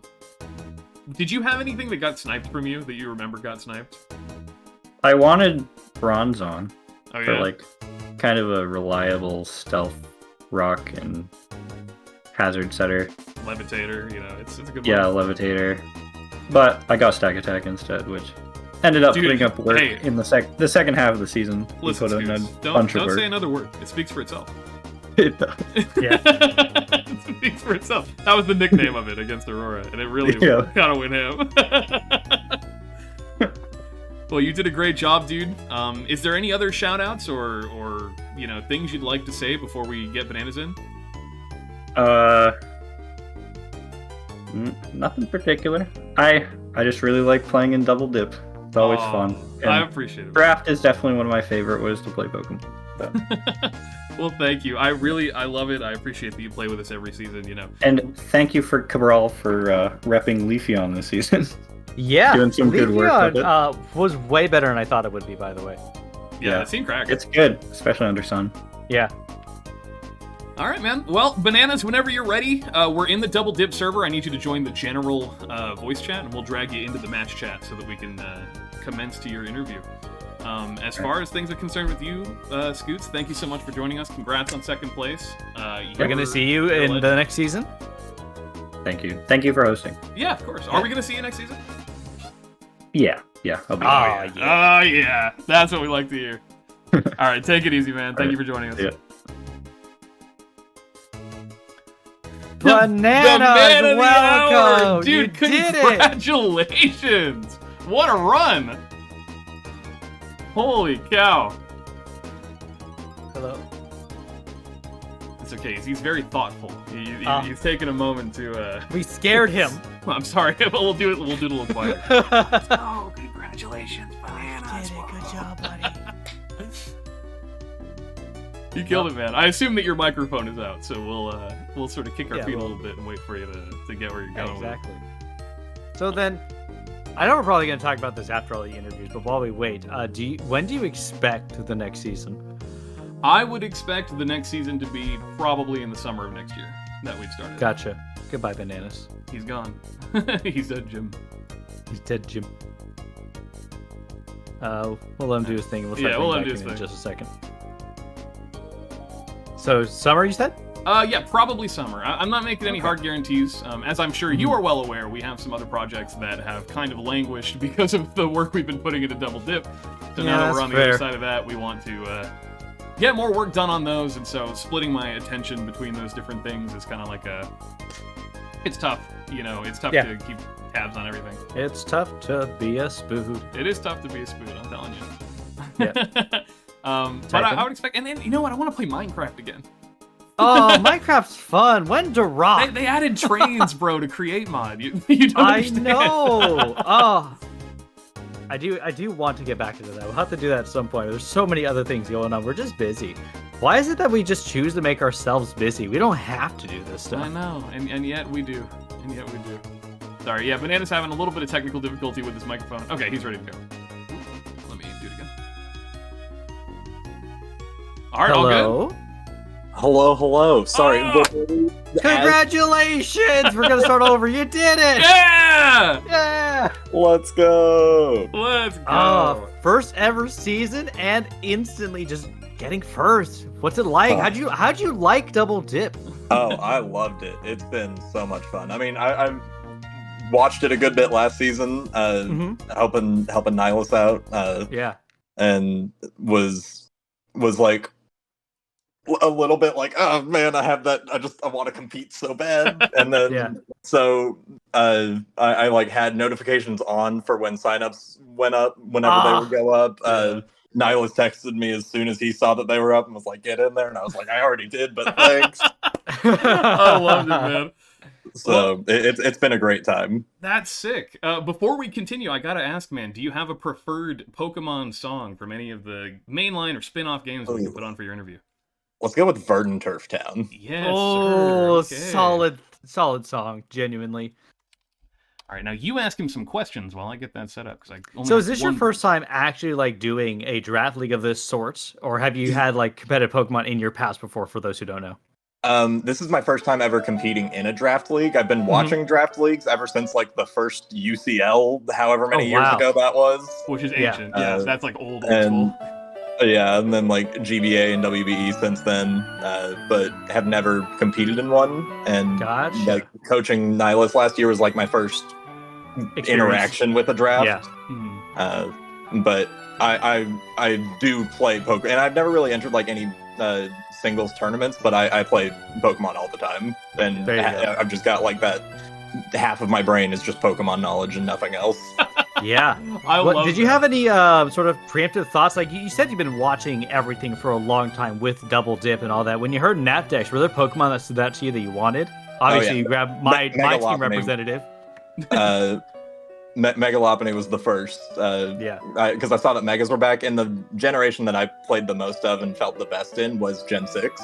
And so, like, the top three of my draft, Megalopony, Aegislash, Rotom Heat, was very comfortable and familiar. Yep. On top of just being really strong and versatile, like, you can do so much with them. Yeah, you can. I actually had Aegislash and Rotom Heat on the same team a couple seasons ago when I first started. Yeah, it's a nasty combo. And then I got the Aegislash. Got to do a lot of fun nicknames with the Aegislash, and when I fought you, Cabral, it was just awkward.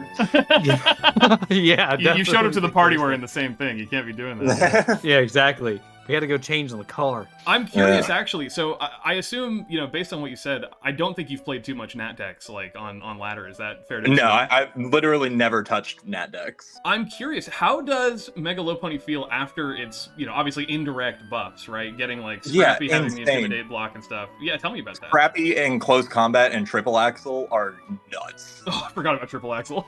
I didn't have to use it much. Like, I used it once against Milo's Dragonite, and I had it for like an option for like Scoots' Mega Garchomp and Aylan's regular Garchomp. Mm-hmm. Yep. But like Close Combat, U-turn, Fake Out is just so good, and Lopunny is still so fast relative to all the stuff. It just goes fast, hits hard. That's all you need. Yeah. Yeah, I mean, as far as tier 1s go, man, like, it's just like, what is the thing that I need everybody to fear on my team? And then I think Mega Lopunny, bro, that's one. Yeah, that's one, like, I don't have to think about it. I bring that thing every week. Just, it's a no-brainer. And I saw I was third in the draft, and I was like, oh, wait, I probably will hopefully actually get it. And then Milo came in, took Jump Luff. I only had to worry about Black Captain.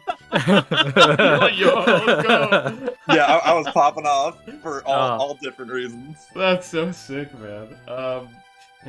How did you feel about your chances today? Like, what were you thinking about, like, your Claire rematch specifically? I'm really interested in hearing.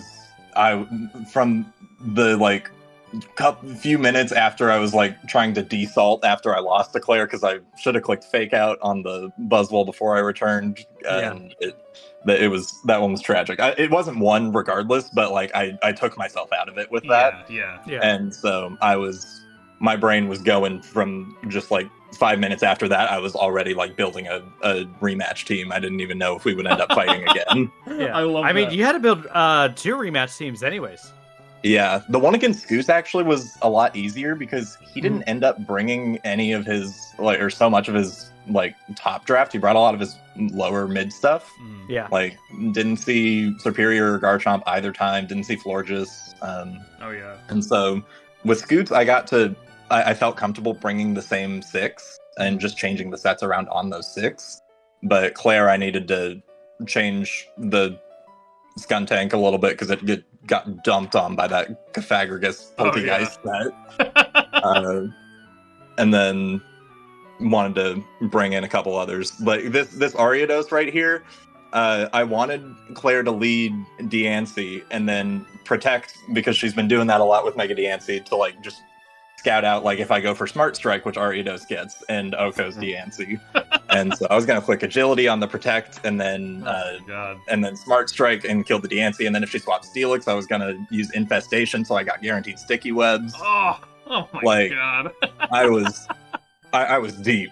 I love that, dude. You gotta think like 15 layers ahead. I'm guessing it was Sash, right? Yeah.